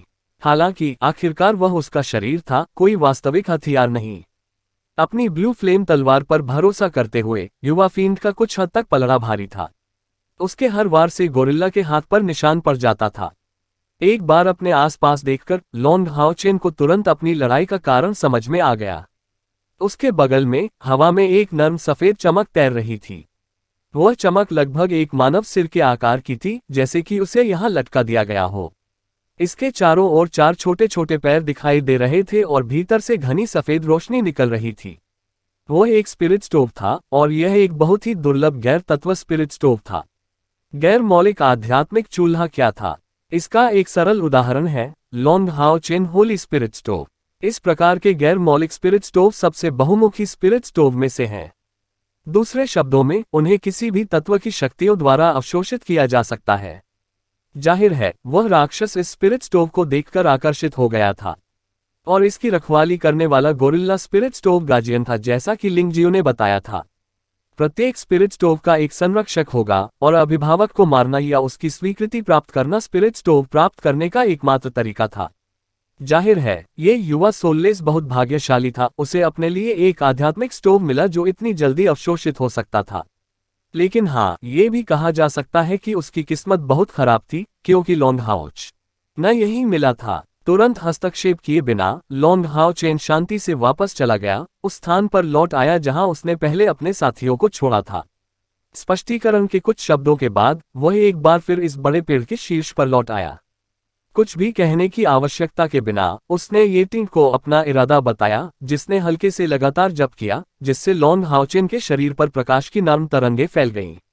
यह एक ऐसा कौशल था जिसका उपयोग करने में लॉन्ग हाउचेन सक्षम नहीं था। ग्रेट रिकवरी तकनीक एक शुद्ध उपचार मंत्र, और इसका उपयोग करने में सक्षम होने की आवश्यकता नहीं थी, क्योंकि येटिंग के पास ये क्षमता थी, वह भी इसे हासिल कर लेगा। उसे अंगूठा ऊपर उठाते हुए लॉन्ग हाउचेन का शरीर चमक उठा, क्योंकि वह अंततः पेड़ से नीचे कूद गया। दूसरे पक्ष के अचानक सामने आने से उस मजबूत गोरिल्ला और युवा हार्टलेस ने अपने हमले रोक दिए, और ठीक उसी क्षण सुनहरी रोशनी की एक चमक गोरिल्ला के शरीर तक पहुंची। ये वास्तव में ग्रेट रिकवरी थी, जिसे येटिंग की मदद से लॉन्च किया गया था। अक्सर कार्य शब्दों से कहीं अधिक महत्वपूर्ण होंगे। लॉन्ग हाउचेन को नहीं पता था कि गोरिल्ला उसकी भाषा समझेगा या नहीं, लेकिन वह कार्यों का उपयोग करके आसानी से उसे एक सहयोगी या दुश्मन के रूप में अपनी स्थिति बता सकता था। गोरिल्ला पर एक महान पुनर्प्राप्ति गोली चलाई गई, जिससे उसकी भुजाओं पर लगे घाव तुरंत तीव्र गति से ठीक हो गए। गर्मी और शुद्ध प्रकाश तत्व ने लॉन्ग हाउचेन के प्रति गोरिल्ला के आक्रामक रूप को काफी हद तक शांत कर दिया, जो तुरंत बहुत अधिक कोमल लगने लगा। इस बीच लॉन्ग हाउचेन ने उस युवा हार्टलेस पर एक त्वरित हमला किया, जिससे उसकी पीठ गोरिल्ला की ओर खुली रह गई। बॉडी लैंग्वेज से उस गोरिल्ला के प्रति उनका विश्वास व्यक्त हुआ। उनका मानना था कि एक जादुई जानवर जो शाश्वत स्वर्ग आत्मा स्टोव संरक्षक के रूप में कार्य करेगा, उसे कुछ बुद्धि का आशीर्वाद मिलेगा। कम से कम वह समझेगी कि वह उसकी सहायता कर रहा था। धीमी दहाड़ के साथ निष्प्राण युवक ने अपने हाथ में मौजूद ब्लू फ्लेम तलवार को छोड़ दिया, जिसका लक्ष्य लॉन्ग हाउचेन को उड़ा देना था। हवा की तेज धारा में हमले हुए, लेकिन लॉन्ग हाउचेन जरा भी पीछे नहीं हटे। उन्होंने अपनी तलवारें पार कर ली और दैवीय बाधा का इस्तेमाल किया। एक कर्कशता और एक सुनहरी चमक के साथ उम्मीदों के विपरीत लॉन्ग हाउचेन को पीछे धकेल दिया गया, लेकिन इससे वह प्रतिद्वंद्वी की ताकत को महसूस करने में कामयाब रहे। छठे चरण की चरम सीमा।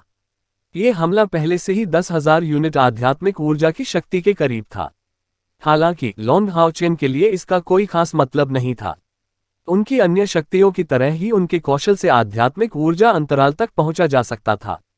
ब्राइट वेंजेंस को चमकदार चमक के साथ जारी किया गया था, और लॉन्ग हाउचेन ने तेजी से अपने बाएं पैर से जमीन पर पैर पटका।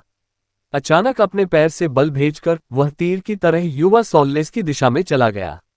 अपने ब्लू रेन दाहिने हाथ में हिबिकस ऑफ लाइट ने प्रतिद्वंद्वी पर निशाना साधते हुए असंख्य शानदार रोशनी का रूप ले लिया। ये डेमन स्वीपिंग फ्लैश था। हालांकि युवा सोल्लेस जरा भी पीछे नहीं हटे और ब्लू फ्लेम तलवार को लंबवत रूप से नष्ट कर दिया। नीली बिजली का एक विस्तृत विस्तार तुरंत दानव स्वीपिंग फ्लैश से टकराया, अप्रत्याशित रूप से और चतुराई से उस पर आने वाले सभी हमलों को रोक दिया। क्या वह शानदार उपकरण है? वह ब्लू फ्लेम तलवार ग्लोरियस टीयर के उपकरण का कम से कम एक टुकड़ा था। युवा हार्टलेस का युद्ध अनुभव स्पष्ट रूप से भरा हुआ था। उसी समय जैसे ही उसने लॉन्ग हाउचेन के हमले को रोका, उसकी पीठ पर पंख फैल गए और मोटी आध्यात्मिक ऊर्जा तुरंत उसकी पीठ से बाहर निकल गई। तुरंत उसके शरीर की एक समान प्रति एक प्रकाश की तरह निकली, जो सीधे लॉन्ग हाउचेन की ओर जा रही थी। ये चमक तेज नीली लपटों के साथ चमकी, और इसके निकलते ही आसपास का तापमान अचानक बढ़ गया और आसपास की सारी चांदियां जल गईं। ठंडी खर्राटे के साथ लॉन्ग हाउचेन आगे बढ़ता रहा, लेकिन blue rain hibiscus of light की रक्षा करते हुए उसके दोनों हाथों ने ब्रिलियंट डिसिप्लिन को पकड़ते हुए एक ऊर्ध्वाधर चाप का पता लगाया। अध्याय 316 भ्रामक स्वर्ग भाग 3। ब्रिलियंट डिसिप्लिन के चारों ओर एक आकर्षक रोशनी जमा हो गई थी, जिसने उसे पूरी तरह से एक सुनहरी चमक से ढक दिया था। उस नीली हर चमक का सामना करते हुए और उसे दो भागों में विभाजित करने में केवल एक पल का समय लगा। वह चमक उसके शरीर के दोनों किनारों से होकर गुजर गई। तुरंत लॉन्ग हाउचेन एक सुनहरी चमक के साथ फूट पड़ा और उसके शरीर के पास के सुनहरे पंख अचानक फड़फड़ाने लगे, जिससे वह आगे बढ़ गया। विस्फोटक गति के कारण हवा में ये भ्रामक लग रहा था। जैसे ही लॉन्ग हाओचेन ने अपने डोपेलगैंगर हमले को तोड़ा, युवा फील्ड अंततः कुछ हद तक उन्मत्त दिखने लगा। हालांकि उससे निपटना इतना आसान नहीं होगा। उग्र गर्जना के साथ लॉन्ग हाओचेन के शानदार अनुशासन का स्वागत करने के उद्देश्य से नीली लपटों की तलवार भी उठाई गई। हालांकि इस कदम का उद्देश्य ब्रिलियंट डिसिप्लिन के हमले को रोकना नहीं था, बल्कि इसका सीधा उद्देश्य प्रतिद्वंद्वी को मारना था। ब्लू फ्लेम तलवार करीब 2 मीटर लंबी थी, जबकि लॉन्ग हाओचेन का शानदार अनुशासन 1/3 मीटर तक भी नहीं पहुंच पाया। उसी लंच चाल को क्रियान्वित करते हुए ये स्पष्ट था कि लॉन्ग हाओचेन हार जाएगा। इस युवा फील्ड ने इसे अच्छी तरह से समझा और उसने ऐसी स्थिति में भी समझदारी से चुनाव किया जहां वह बहुत दबाव में था। वास्तव में उसके पास ऐसा करने के अलावा कोई विकल्प नहीं था, क्योंकि उसे लॉन्ग हाओचेन द्वारा अभी जारी किए गए तेजस्वी स्ट्राइक में बड़े खतरे का स्पष्ट एहसास था। और उसके शीर्ष पर लॉन्ग हाओचेन की गति, असुर स्ट्राइक और असुर थरस्ट का संयोजन इतना तेज था कि वह अन्यथा कार्य नहीं कर सकता था। यदि लॉन्ग हाओचेन इससे बच निकलता तो उसका हमला कमजोर हो जाता, लेकिन यदि ऐसा नहीं होता तो ब्लू फ्लेम तलवार उसके शरीर को भेदने के लिए नियत होती। इस सौम्य युवा की साधना और उसके ग्लोरियस टिया हथियार को ध्यान में रखते हुए ये कुछ ऐसा नहीं था जिसे उसका ग्लोरियस सेंट आर्मर रोक सके। हालांकि लॉन्ग हाओचेन की नज़र में दुश्मन को मारने का संकल्प बिल्कुल भी कमजोर नहीं हुआ। आगे दौड़ते समय उसके बाएं पैर की गेंदें अचानक जमीन से छू गईं और उसके पूरे शरीर ने अचानक दिशा बदल दी, जैसे कि उसने अपने गुरुत्वाकर्षण के केंद्र पर नियंत्रण खो दिया हो। साइड से हमले में अपने मूल चार्जिंग मोर्चे पर वापस जाना, इस सरल स्विच ने उसे ब्लू फ्लेम तलवार के जोर से बचने की अनुमति दी। जो एक साधारण कदम लग रहा था वह सबसे महत्वपूर्ण क्षण में उठाया गया था। इसके लिए धन्यवाद। ब्लू फ्लेम तलवार ने केवल ग्लोरियस सेंट आर्मर के खिलाफ ब्रश किया, जिससे गड़गड़ाहट की आवाज की एक श्रृंखला उत्पन्न करते हुए उस पर घर्षण पैदा हुआ। कश, उसके प्रक्षेप पथ के विचलन के कारण हमले का लक्ष्य, जो मूल रूप से उसके दुश्मन की छाती को निशाना बना रहा था, बदल गया। सोललेस युवक का बायां कंधा छेदा गया और तीव्र प्रकाश सार बेहद तेज ऊर्जा में बदल गया, जिसने तुरंत प्रतिद्वंद्वी के शरीर को छेद दिया। उस निष्प्राण युवक ने एक हिंसक चीख निकाली और उसके तुरंत बाद उसके बाएं कंधे से जोरदार विस्फोटों की एक श्रृंखला फूट पड़ी, जिससे एक मानव सिर के आकार का खूनी छेद बन गया। शैतान ने ठोकर खाने का मौका लिया और जमीन के करीब रेंगते हुए बचने के लिए अपने पंखों को अपनी पीठ पर फड़फड़ाया। उनके कंधे पर विस्फोट लॉन्ग हाओचेन के कारण नहीं हुआ था, बल्कि उनके शरीर में आग और अंधेरे की आध्यात्मिक ऊर्जा की प्रतिक्रिया के कारण हुआ था। इसका कारण सीधा सा था। जब लॉन्ग हाओचेन के असुर जोर ने उसके शरीर को छेदा तो इससे आध्यात्मिक ऊर्जा का तीव्र विस्फोट हुआ, जिसका उसके ऊर्जा चैनल विरोध करने में असमर्थ थे। हालांकि वह सिर्फ उसके कंधे के मध्य हिस्से को निशाना बना रहा था। अगर वह अनियंत्रित रूप से उसे तबाह करना जारी रखता तो वह बच भी नहीं पाता। नतीजतन इस सौम्य युवा ने त्वरित कार्रवाई की, जिससे निर्णायक क्षण में उसकी अपनी आध्यात्मिक ऊर्जा में विस्फोट हो गया, जो असुर रिपोस्टे की तेज आध्यात्मिक ऊर्जा से सक्रिय हुआ। इससे एक बड़ा घाव हो गया, जिससे बहुत अधिक खून बहने लगा, लेकिन अभी भी उसके पास प्रतिक्रिया करने या कम से कम बच निकलने की क्षमता थी। भले ही स्प्रिट्सटोव कीमती थे, वे एक मृत व्यक्ति पर बेकार थे। लॉन्ग हाओचेन ने उसका पीछा नहीं किया, इसलिए नहीं कि वह ऐसा नहीं करना चाहता था, बल्कि इसलिए कि वह ऐसा नहीं कर सका। उनकी असुर स्ट्राइक और असुर थरस्ट पहली नज़र में एक साधारण संयोजन की तरह प्रतीत होती है, जिसने सबसे शक्तिशाली हमला किया जो वह वर्तमान में सक्षम था। असुर प्रहार और असुर जोर उसकी आध्यात्मिक ऊर्जा का उपभोग करने के लिए पर्याप्त थे। भले ही उसकी प्रतिभा कितनी भी अच्छी क्यों न हो, उसका उपयोग करने के बाद उसे ठीक होने के लिए कुछ समय की आवश्यकता होगी, कम से कम उसके शरीर में बची हुई आध्यात्मिक ऊर्जा को स्थिर करने के लिए।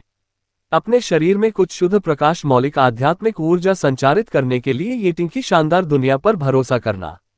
यह देखा जा सकता है कि यह प्यारी सी परी उसके पीछे तैर रही थी, अपनी बाहें आगे की ओर फैलाए हुए थी और लॉन्ग हाओचेन की पीठ पर चमकती हुई एक चमकदार चमक पैदा कर रही थी। लॉन्ग हाओचेन ने उससे आमने सामने मिलने का फैसला इसलिए किया क्योंकि पिछले आदान प्रदान को सावधानीपूर्वक देखने के बाद वह ये निर्धारित करने आया था कि इस युवा सोललेस के पास काफी ताकत है, जो छठे चरण के शिखर तक पहुंच गया है। यदि यह एक सामान्य लड़ाई होती तो लॉन्ग हाओचेन इतनी आसानी से जीत नहीं पाता, क्योंकि प्रतिद्वंद्वी केवल छठे चरण के चरम पर नहीं था। इल्यूस्ट्री पैराडाइज में सोललेस कबीले का प्रतिनिधि होने के लिए सोललेस कबीले के भीतर उसकी स्थिति स्पष्ट रूप से ऊंची थी। उसे निश्चित रूप से एक साधारण हृदयहीन नहीं माना जा सकता। इस घटना में कि उसने प्रतिद्वंद्वी का सीधा सामना किया, लॉन्ग हाओचेन की जीत का कोई आश्वासन नहीं था। हालांकि असुर स्ट्राइक और असुर थरस्ट के लगातार उपयोग से यह पूरी तरह से अलग था। लॉन्ग हाओचेन की अचानक उपस्थिति के साथ, बिना रुके अपने सबसे शक्तिशाली हमलों के निरंतर उपयोग के साथ, प्रतिद्वंद्वी निश्चित रूप से आश्चर्यचकित हो जाएगा। और निस्संदेह लड़ाई एक ही झटके में निपट गई, जिससे प्रतिद्वंद्वी तुरंत गंभीर रूप से घायल हो गया। इस समय उस निष्प्राण युवक को बहुत निराशा महसूस हुई। उसे ये भी समझ नहीं आया कि लॉन्ग हाओचेन ने ये कैसे पूरा किया। उनकी शैडो स्ट्राइक को एक शक्तिशाली क्षमता माना जा सकता है, जो अपराध और रक्षा को एक में जोड़ती है, लेकिन असुर स्ट्राइक ने इसे तुरंत तोड़ दिया। और ठीक उसके बाद असुर रिपोस्टे ने उसके भागने को लगभग रोक दिया था। लॉन्ग हाओचेन की त्वरित प्रतिक्रिया के साथ उसे इस हद तक घायल करने में थोड़ा ही समय लगा। वह पहले से ही अपनी मानसिक सीमा पर था, लेकिन वह अभी भी शांतचित्त बना हुआ था। इतनी गंभीर चोटों के बाद प्राथमिकता बच निकलने की थी। जब तक वह जीवित था, उसके पास उसे वापस भुगतान करने का मौका रहेगा। युवा फील्ड खुद को जंगल में छुपाने ही वाला था, तभी उसने अचानक महसूस किया कि तेज रोशनी की एक विशाल गेंद ने उसे कुचलने से ठीक पहले एक तीव्र हत्या के इरादे से उस पर ध्यान केंद्रित किया। ये हमला एकदम अचानक हुआ और बेहद शक्तिशाली था। चूंकि यह जीवन और मृत्यु का मामला था, युवा फील्ड अपनी पूरी क्षमता के साथ बाहर निकला और उसकी पीठ पर पंखों की जोड़ी अपनी सीमा तक फैल गई। आगे बढ़ने के लिए वायु प्रणोदन बल पर भरोसा करते हुए उसका दाहिना पैर प्रकाश की गेंद पर चला गया और किनारे पर कूदने के लिए अपनी ताकत उधार ले ली। एक जोरदार धमाके के साथ प्रकाश का गोला जमीन पर गिर गया, लेकिन उस पैशाचिक युवक का शरीर जो तिरछा उड़ रहा था, हिंसक रूप से कांपने लगा और वह तुरंत अपने दाहिने पैर में सभी संवेदना खो बैठा। क्या प्रकाश की ऊर्जा गेंद के स्मैश को प्रकाश की तरंगों के साथ मिलाकर प्रतिरोध करना इतना आसान था? और इससे भी महत्वपूर्ण बात यह है कि पहले से ही गंभीर रूप से घायल एक राक्षस द्वारा एक तेज चांदी की रोशनी एक तेज धमाके के साथ उसे कुचलने के लिए आई। उस पल उसके पास भागने का मौका नहीं था। अपने दांत पीसते हुए उसने बड़ी बेशर्मी से ब्लू फ्लेम तलवार लहराई और तलवार पर मुंह से काला खून थूक दिया। तलवार के चारों ओर की नीली लपटें तुरंत तेज हो गईं और चांदी की चमक को भेदने लगीं, लेकिन उसका शरीर पहले ही जमीन पर गिरने के लिए मजबूर हो गया था।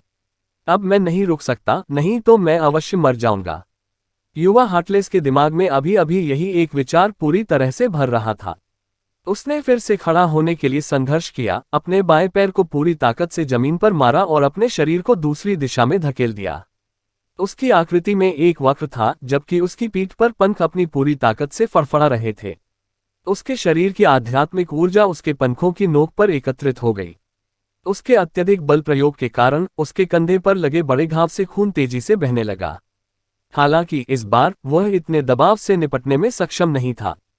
कश हवा में उड़ते हुए युवा सॉललेस ने काले खून का एक और कौर उगल दिया और उसके शरीर में एक बदलाव आया। उसकी मांसपेशियां तुरंत सूज गईं और उसके कंधे का घाव अप्रत्याशित रूप से आश्चर्यजनक गति से ठीक हो गया। उनका सक्रिय और आक्रामक स्वभाव और भी अधिक तरोताजा हो गया और उनकी गति अचानक आसमान छूने लगी। यह महान दानव देवता पुनर्निर्माण मंत्र था, एक रक्तबद्ध दानव मंत्र। इस बार बेशर्मी से आग की एक विशाल खोपड़ी फूट पड़ी। ये झटका लंबे समय तक करीब 4000 यूनिट आध्यात्मिक ऊर्जा जमा करता रहा और उसका निशाना युवा हार्टलेस था। एक भीषण विस्फोट ने पूरे इल्यूसरी पैराडाइज को हिलाकर रख दिया और यहां तक कि 21वें general great diamond hunt squad के सभी सदस्य भी निम्नलिखित दृश्य से काफी हद तक स्तब्ध रह गए। वह युवा सोललेस वन बिना कोई गति खोए और एक विशिष्ट दिशा में उड़ते हुए पावर स्टोरेज का उपयोग करके अप्रत्याशित रूप से लिंशिन के फायर कस को जबरन तोड़ दिया। महान दानव भगवान पुनर्निर्माण मंत्र तुरंत उपयोगकर्ता में सभी छिपी हुई क्षमताओं को जुटा सकता है, लेकिन किसी को ऐसी दुर्जय शक्ति को अस्थायी रूप से प्राप्त करने की कीमत जीवन शक्ति और आत्मिक बल से चुकानी पड़ती है। इस गंभीर रूप से घायल अवस्था में और इतने सारे मजबूत दुश्मनों का सामना करते हुए युवा फील्ड और अधिक साहस नहीं दिखा सका। जीवित रहने के लिए उसने महान दानव भगवान पुनर्निर्माण मंत्र के भयानक प्रभावों को झेलना पसंद किया। वास्तव में हर बार जब इस कौशल का उपयोग किया जाता था तो उपयोगकर्ता को अपनी जीवन शक्ति वापस पाने के लिए कम से कम 3 साल की आवश्यकता होती थी, और इस महान दानव देवता पुनर्गठन मंत्र का उपयोग केवल 72 दानव देवताओं और उनके प्रत्यक्ष वंश द्वारा ही किया जा सकता था। यह इस युवक की हैसियत का स्पष्ट खुलासा था। एक सुनहरी आकृति द्वारा एक चमक पैदा की गई थी जो अपने भागने के एकमात्र रास्ते पर खड़ी थी, सम्मान से भरी हुई थी, एक पवित्र ढाल फिल्टर और दैवीय बाधा डाल रही थी। इस बीच युवा फींड की पीठ से ड्रैगन की दो जोरदार चीखें गूंज उठीं। उसकी नीली लिप्टों की तलवार ऊपर की ओर उठी हुई थी, लेकिन उसके चारों ओर एक असाधारण शक्ति दिखाई दी। इसका विशाल शरीर हान यू की ढाल ब्राइट रिफ्लेक्शन से टकराकर नष्ट हो गया। टकराना, हालांकि उसने दैवीय बाधा का उपयोग किया था, फिर भी हान यू टक्कर से उड़ गया। इस बीच ऊर्जा से बने दो नीले और सुनहरे मिनी ड्रैगन ने युवा हार्टलेस पर हिंसक हमला किया। एक भयानक ध्वनि के साथ युवा सॉललेस की आंखें निराशा से भर गईं, और ठीक इसी क्षण उसकी आध्यात्मिक ऊर्जा आश्चर्यजनक गति से फूट पड़ी। इस महत्वपूर्ण क्षण में अप्रत्याशित रूप से 10,000 इकाइयों की बाधा को तोड़ना प्रत्यक्षतः उनकी मूल साधना छठे चरण के शिखर पर पहुंचने जितनी सरल नहीं थी। सच तो यह है कि यहां आने के लिए उन्होंने बड़ी सावधानी से अपनी आध्यात्मिक ऊर्जा का दमन किया था। हालांकि ठीक उसी क्षण जब वह डबल ड्रैगन यूनियन से मुक्त होना चाहता था और उसकी आध्यात्मिक ऊर्जा 10,000 इकाइयों से अधिक हो गई थी, एक अत्यंत भयानक शक्ति अचानक मायावी स्वर्ग में जारी की गई थी। इसके तुरंत बाद एक विशाल आकृति अचानक आकाश से प्रकट हुई, जो उसके शरीर को हिंसक रूप से कुचल रही थी। झटके, उस निष्प्राण युवक का शरीर जमीन पर पटक दिया गया और उसके शरीर पर सिलसिलेवार हमले हुए। उसकी हड्डियों के कुचलने की आवाज के साथ साथ उसका खून भी हर जगह बिखर रहा था। वह आकृति जो अचानक प्रकट हुई वह बिल्कुल वही गोरिल्ला थी जिसने पहले युवा हार्टलेस से लड़ाई की थी, केवल उसके साथ एक आश्चर्यजनक परिवर्तन दिखाई दिया था। साफ देखा जा सकता था कि हवा में तैरते उन चमकदार बादलों के बीच बड़ी मात्रा में पीले बादल उसके शरीर में समा रहे थे। इसका मूल रूप से गठीला शरीर एक आश्चर्यजनक दायरे में विकसित हुआ, पलक झपकते ही ये 10 मीटर की ऊंचाई तक पहुंच गया। जल्द ही युवा हार्टलेस से सुनी जा सकने वाली सभी ध्वनियां धीरे धीरे गायब हो गईं। अध्याय 317 विरासत का ताज और बुटपस्त आध्यात्मिक चूल्हा भाग 1। लॉन्ग हाओचेन और उनके साथियों ने खुद को ऐसी स्थिति में पाया जिसमें अब उनके हस्तक्षेप की आवश्यकता नहीं थी। इससे पहले युवा सॉललेस व्यक्ति को लॉन्ग हाओचेन के स्पिरिट स्टोव के ड्रॉ कौशल ने पकड़ लिया था, और हान यू पर सीधे हमला करने में असमर्थ होने पर वह लाइट और रेन के डबल ड्रैगन का शिकार हो गया। और जबकि वह सौम्य युवक मुक्त होने में असमर्थ लग रहा था, उसके शरीर पर लगाई गई सील टूट गई थी, और उसकी आध्यात्मिक ऊर्जा में अचानक वृद्धि ने उस गोरिल्ला के अचानक क्रोध का कारण बन गया था। लॉन्ग हाओचेन के आसपास मौजूद अन्य लोगों में से लिन शिन ने पास में तैरते सफेद स्पिरिट स्टोव को देखकर लॉन्ग हाओचेन को एक सार्थक नजर दी। लॉन्ग हाओचेन ने हल्के से अपना सिर हिलाया और दूसरों को बिना सोचे समझे आंख बंद करके कामना करने का संकेत दिया। उस युवा हृदयहीन की हत्या करना एक बात थी, लेकिन स्पिरिट स्टोव प्राप्त करना दूसरी बात थी। गोरिल्ला के इतने बड़े हो जाने से वे संभवतः उसका सामना नहीं कर सकते थे, इसलिए स्पिरिट स्टोव के लिए जाना स्पष्ट रूप से एक अच्छा विचार नहीं था। हान यू ने धीरे से कहा, ऐसा लगता है मानो इस राक्षस ने यहाँ आने से पहले अपनी ही खेती को दबा लिया हो। ऐसा इसलिए था क्योंकि उसने भ्रामक स्वर्ग के नियमों की अवहेलना की थी, जिसके कारण ये परिवर्तन लाया गया था। बाउंसर कम से कम 8वें चरण को तोड़ चुका है। लॉन्ग हाओचेन ने उत्तर दिया, यह महान दानव देव पुनर्गठन मंत्र था। मुझे डर है कि यह फींड वास्तव में चौथे दानव देवता फींड मोनाक समिनागा के उत्तराधिकारियों में से एक था। मुझे उम्मीद नहीं थी कि हम इतनी बड़ी गोली आसानी से मार देंगे। लिन शिन ने अफसोसजनक अभिव्यक्ति प्रकट की, यह अफसोस की बात है कि आखिरी प्रहार करने वाले हम अकेले नहीं थे। यदि मैं गलत नहीं हूं, तो एक राक्षस देवता के उत्तराधिकारी को मारने पर कम से कम 100,000 योगदान अंक का इनाम मिलना चाहिए। वांग युवान ने तुरंत प्रतिक्रिया व्यक्त की, स्थिति से निपटे। यदि हमें एक आध्यात्मिक स्टोव भी मिल सके तो 100,000 योगदान अंकों की तुलना भी नहीं की जा सकती। कैप्टन, उस गोरिल्ला को संभालना इतना आसान नहीं होगा। क्या हमें वापस लेना चाहिए? लॉन्ग हाओचेन ने अपना सिर हिलाया, कोई जरूरत नहीं है। देखो और इंतजार करो। जब तक हम लापरवाही से काम नहीं करते, कम से कम इससे हमें नुकसान नहीं होना चाहिए। उनकी धारणा बहुत सटीक लगी, और इल्यूसरी पैराडाइस में रहने से प्राप्त येटिंग की गति और अपनी गति को जोड़ने पर विचार करते हुए उन्होंने वास्तव में उस समय से हर समय गोरिल्ला में बदलाव महसूस किया था जब वह युवा फींड पर हमला कर रहे थे। उसकी महान पुनर्प्राप्ति तकनीक से ठीक होने के बाद उसके प्रति गोरिल्ला का रवैया बहुत अधिक नर्म हो गया, और उसमें शत्रुता के कुछ लक्षण नहीं थे। अंततः रुकने से पहले गोरिल्ला कई सेकंड तक राक्षस पर प्रहार करता रहा। जैसे ही वह हिली, उस सौम्य युवक का शरीर पूरी तरह से पहचान में नहीं आ रहा था। मोटे गोरिल्ला हाथों ने कीमा के ढेर को कुचल दिया था और अवशेषों में कुछ खोजने के बाद ही वह लॉन्ग हाउचेन के समूह की ओर मुड़ा। जाहिर है, अपनी वर्तमान स्थिति में ये वास्तव में बहुत बड़ा था और लॉन्ग हाउचेन का समूह उसके सामने बहुत छोटा लग रहा था। वह कम से कम 8वें चरण की शक्ति थी और संभवतः वह पहले ही 8वें चरण के शिखर पर पहुंच चुका था। ये केवल तथ्य था कि युवा फील्ड ने नियमों को तोड़ा जिससे यह बड़ा गोरिल्ला इतना शक्तिशाली बन गया। ऐसे जादुई जानवर का सामना करते हुए ये दावा करना असंभव था कि वे शांत थे। हालांकि लॉन्ग हाउचेन बिना जरा भी हिचकिचाहट के गोरिल्ला की ओर चला गया। येटिंग लाइट एलिमेंटल फेरी ने उसकी पीठ पर अपने पंख फैला दिए और लॉन्ग हाउचेन के कंधे पर एक पंख की तरह हल्के से उतर गई। मायावी स्वर्ग के अंदर वह पानी में मछली की तरह दिख रही थी। वास्तव में लॉन्ग हाउचेन की आध्यात्मिक ऊर्जा की पिछली खपत थोड़े समय के बाद ही पूरी तरह से ठीक हो गई थी। वह कैसी अद्भुत पुनर्प्राप्ति गति थी। गोरिल्ला ने अपनी भुजाएं मोड़ ली। उसकी दो मोटी और शक्तिशाली भुजाएं जमीन को छू रही थी क्योंकि उसकी आंखों में उग्रता धीरे धीरे कम हो रही थी। इस सटीक क्षण में येटिंग अचानक लॉन्ग हाउचेन के कंधे से उड़कर गोरिल्ला की नाक की ओर उड़ गई और उस पर जा गिरी। यह एक बहुत ही मजेदार दृश्य था क्योंकि जैसे ही गोरिल्ला ने उसे देखा, उसकी दो बड़ी आंखें उसकी दिशा में एकत्रित हो गईं, जिससे उसे एक हास्यपूर्ण रूप मिला। येटिंग ने परियों की भाषा के अनुरूप एक मधुर ध्वनि निकाली। उसकी वजह से बाउंसर साफ तौर पर कुछ अस्वस्थ लग रहा था। उसने हल्के से अपना सिर पीछे हिलाया और येटिंग को उड़ा दिया। ठीक उसी क्षण विशाल गोरिल्ला का निर्माण अपने मूल आकार में वापस सिकुड़ना शुरू हो गया और इसके कारण लॉन्ग हाउचेन के समूह पर जो दबाव पड़ा वो तदनुसार कम गया। धीरे धीरे लॉन्ग हाउचेन के सामने पहुंचते हुए उसका हाथ बाहर चला गया, जिससे लॉन्ग हाउचेन की ओर एक काली चीज आ गई। लॉन्ग हाउचेन ने अवचेतन रूप से अपना हाथ उठाया और उस वस्तु को उठाया, इससे पहले कि वह आश्चर्यचकित हो गया कि यह एक जादुई क्रिस्टल था जो लगभग मुट्ठी के आकार का था। इस जादुई क्रिस्टल की एक बहुत ही विशिष्ट उपस्थिति थी, या अधिक सटीक रूप से यह एक मुकुट के आकार का था। पूरी तरह से काला नीली लपटें छोड़ रहा है। स्पष्ट रूप से ये वही था जो गोरिल्ला युवा फील्ड की लाश से ले रहा था। ये है। लॉन्ग हाउचेन ने उसके हाथ में जादुई क्रिस्टल को आश्चर्यजनक रूप से देखा। लिन शिन तेजी से उसकी तरफ दौड़ा। वह इस तरह की शानदार वस्तु के संबंध में लॉन्ग हाउचेन से कहीं अधिक जानकार था। एक विरासत का ताज। इसमें कोई संदेह नहीं है कि यह लड़का पैशाचिक सम्राट समिनागा का उत्तराधिकारी होता और संभवतः सबसे मजबूत लोगों में से एक था। केवल दानव देवता की मृत्यु के साथ ही यह मुकुट के आकार का जादुई क्रिस्टल विशेष रूप से प्रकट होगा और यह दानव देवताओं के कुछ उत्तराधिकारियों के लिए भी प्रकट हो सकता है। हमने जो हासिल किया है वह सच्चा खजाना है।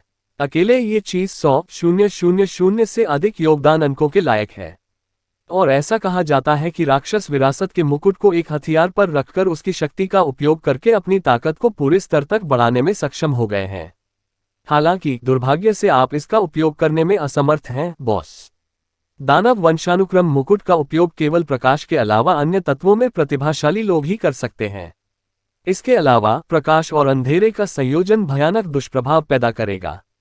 एक पल के लिए विचार करने के बाद लॉन्ग हाउचेन ने घोषणा की, आइए इस चीज का उपयोग अपने क्लाउडफायर स्टाफ पर करें। लौटने के बाद हम इसे तैयार करने के लिए किसी की तलाश करेंगे। वह लिन शिन हैरान दिखीं, लेकिन यह अच्छा नहीं है। बेहतर होगा कि हमें कुछ योगदान बिंदुओं के लिए उनसे विनिमय करना होगा। लॉन्ग हाउचेन उस पर हंसने में असमर्थ थे। आप लाभों की तुलना कैसे कर सकते हैं? आपको क्या लगता है कि हमारी टीम के धन के देवता के रूप में योगदान बिंदुओं का उपयोग किस लिए किया जाता है? अपनी ताकत बढ़ाने से ज्यादा महत्वपूर्ण और क्या है? चूंकि यह चीज वास्तव में इतना दुर्लभ खजाना है, क्या आपको लगता है कि हमें तुरंत इसका उपयोग अपनी शक्ति बढ़ाने के लिए करना चाहिए या इसे कुछ योगदान बिंदुओं के बदले में लेना चाहिए? हम कीमती सामान टीम के उन लोगों को देंगे जो उनका उपयोग करने में सक्षम होंगे। ये सिर्फ सामान्य ज्ञान है। अपना वाक्य पूरा करते हुए वह गोरिल्ला की ओर झुका। धन्यवाद जंगल के दोस्त। गोरिल्ला ने धीरे से दहाड़ते हुए अचानक लॉन्ग हाउचेन की ओर उंगली उठाई। थोड़ा खाली दिखने पर लॉन्ग हाउचेन को नहीं पता था कि क्या करना है, लेकिन येटिंग उड़ गई और दोनों हाथों से लॉन्ग हाउचेन का हाथ खींचकर उस गोरिल्ला की उंगली पर रख दिया। इसके तुरंत बाद आध्यात्मिक ऊर्जा के विचित्र उतार चढ़ाव इस मजबूत गोरिल्ला की उंगली से लॉन्ग हाउचेन के शरीर में बिखर गए।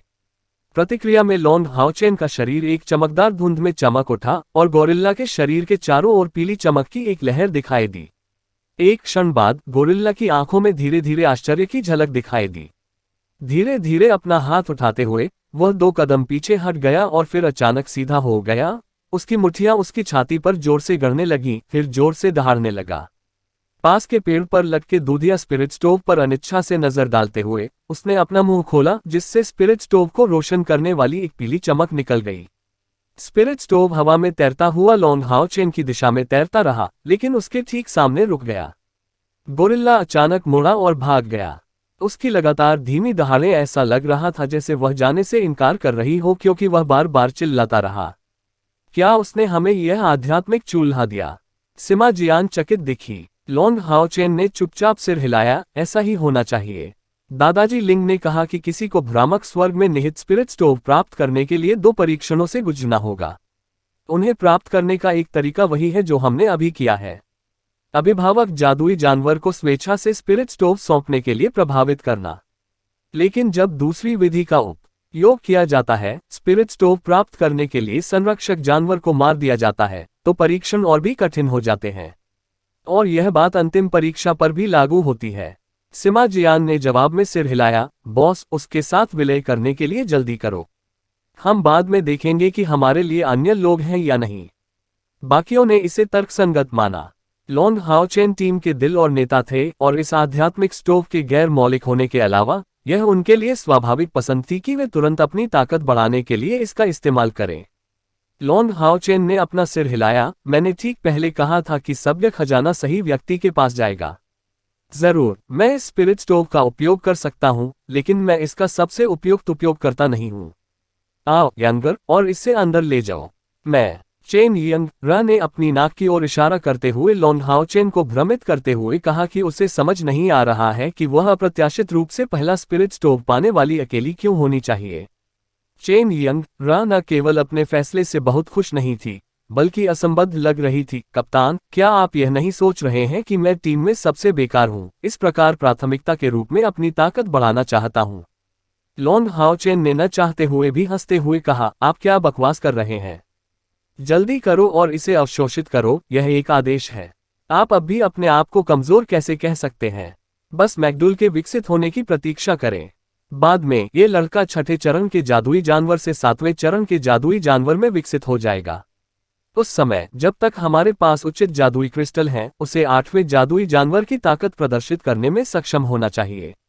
और यह अभी भी कमजोर है।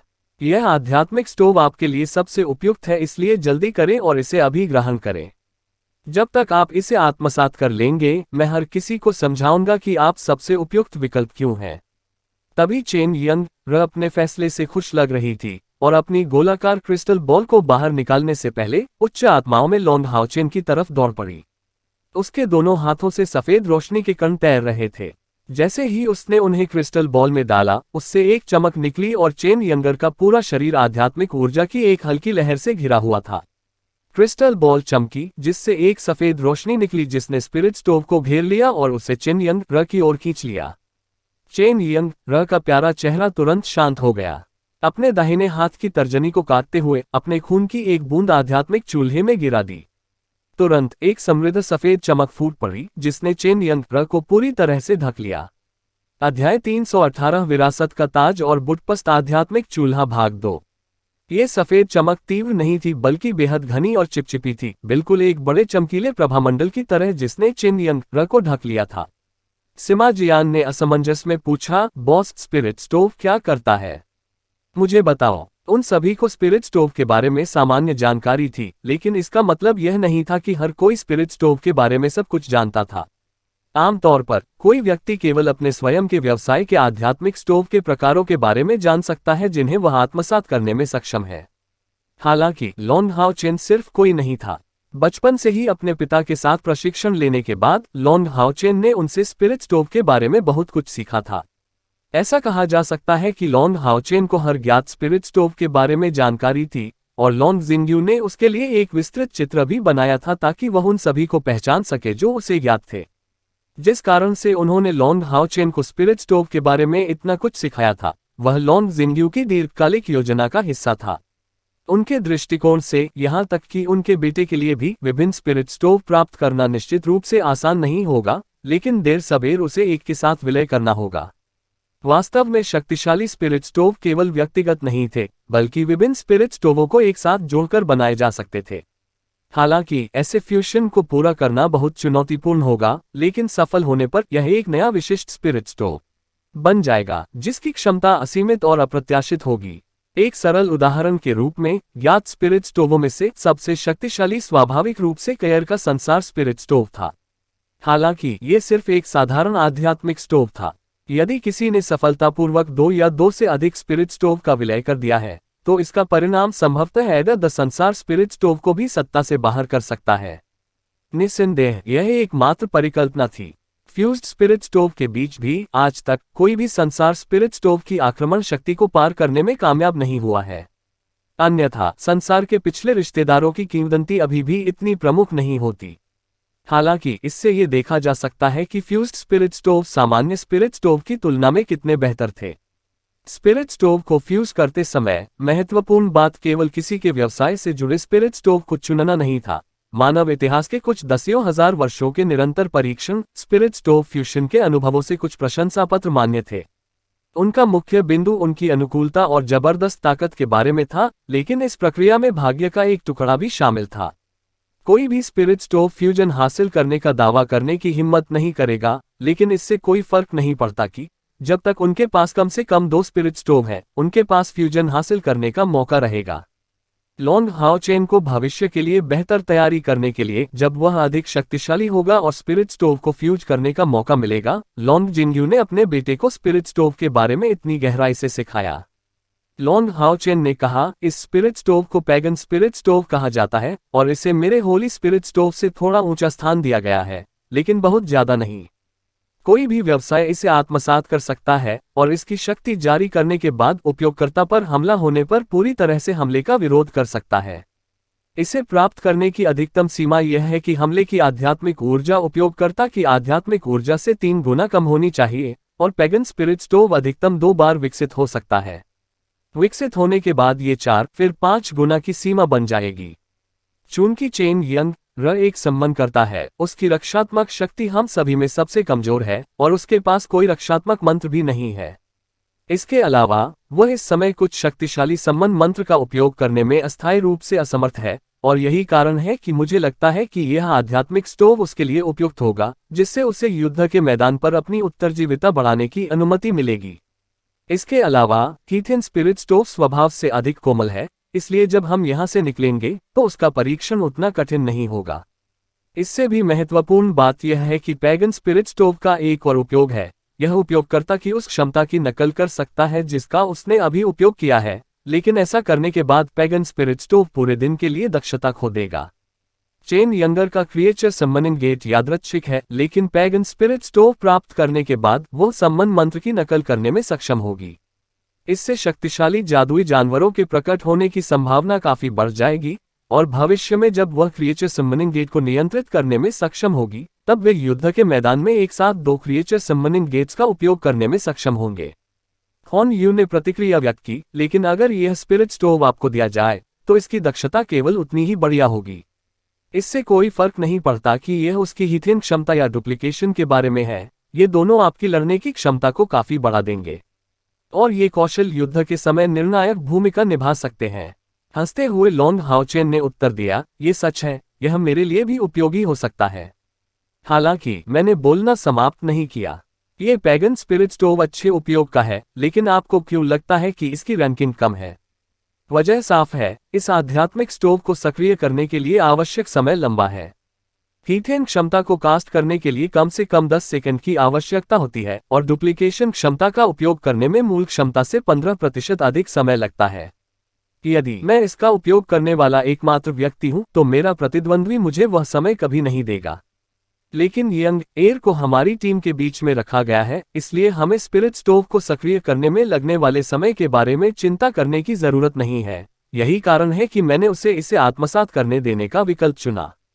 लॉन्ग हाओचेन की व्याख्या सुनकर सभी को संतुष्टि महसूस हुई।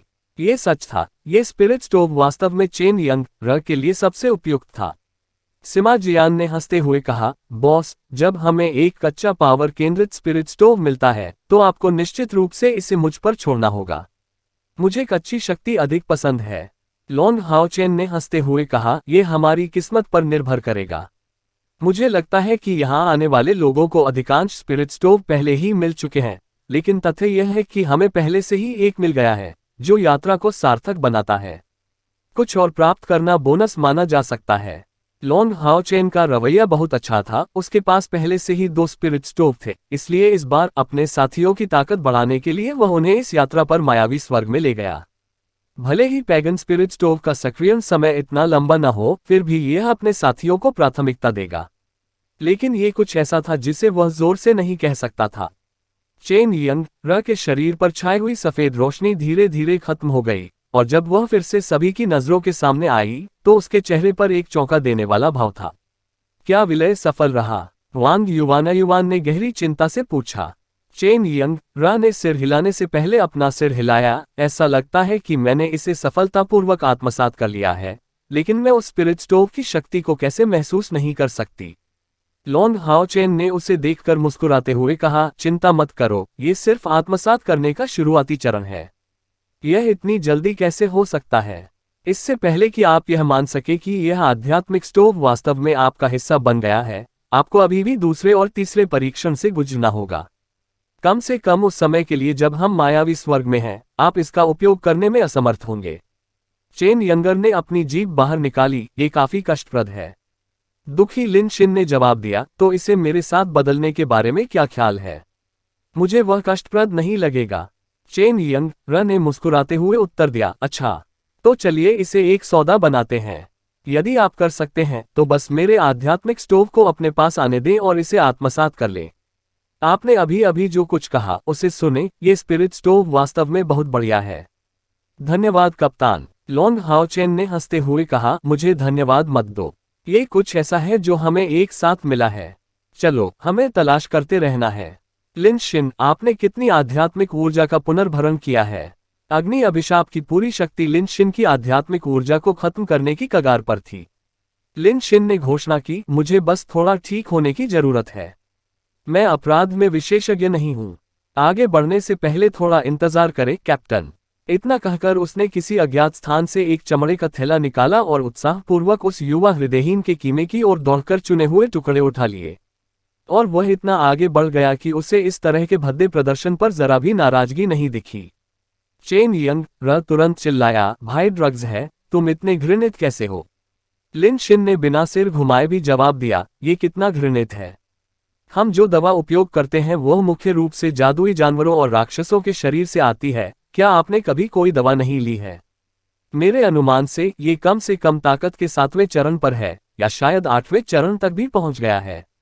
भले ही उसने अपनी ताकत को दबा दिया, फिर भी उसे मारने के लिए हमें बहुत प्रयास करना पड़ा। हालांकि लाश टुकड़े टुकड़े हो गई है, फिर भी वह अच्छी चीजों से भरी हुई है।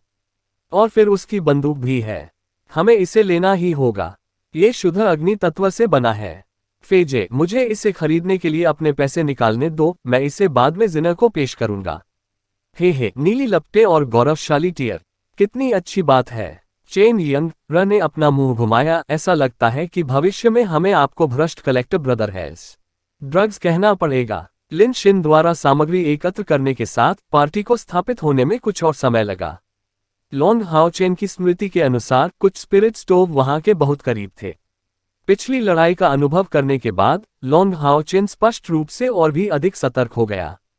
जिस सौम्य युवा को उन्होंने अभी अभी मारा था, वह ताकत के मामले में उनकी उम्मीदों से कहीं अधिक था, और इससे भी महत्वपूर्ण बात यह है कि इस बार इल्यूसरी पैलेस में प्रवेश करने वाले राक्षसी शक्तियों के बीच यह अंतिम पंक्ति में था। दानव पदानुक्रम बहुत स्पष्ट था, किसी की स्थिति उसकी स्थिति को परिभाषित करेगी। काले बालों वाला वह युवक जिसने उसे खालीपन का उदासी भरा एहसास कराया था, सबसे आगे था, तो इसका मतलब था कि वह शायद उन सभी के बीच सर्वोच्च रैंकिंग वाला था। यहाँ तक कि यू ये या लेंग जियाओ को भी केवल तीसरे और चौथे स्थान पर रखा गया था, और यहाँ तक कि दूसरे में भी नहीं। हालांकि यू ये चंद्रमा दानव भगवान की सबसे प्रतिभाशाली बेटी थी, और जहाँ तक लेंग जियो का सवाल है, अगर लॉन्ग हाओचेन ने गलत अनुमान नहीं लगाया होता, उसके दानव देवता सम्राट के साथ कुछ रिश्तेदारी संबंध होते, या कम से कम शैतान ड्रैगन से संबंधित होते कबीला। लॉन्ग हाओचेन का एकमात्र अस्पष्ट पहलू लेंग जियो की ताकत थी। एक डेविल ड्रैगन क्लेंसमैन होने के नाते वो उस समय छठे साधना चरण तक भी कैसे नहीं पहुंच पाए। हालांकि ये कहना अधिक सटीक होगा कि अब वह स्पष्ट रूप से छठा चरण पार कर चुकी है।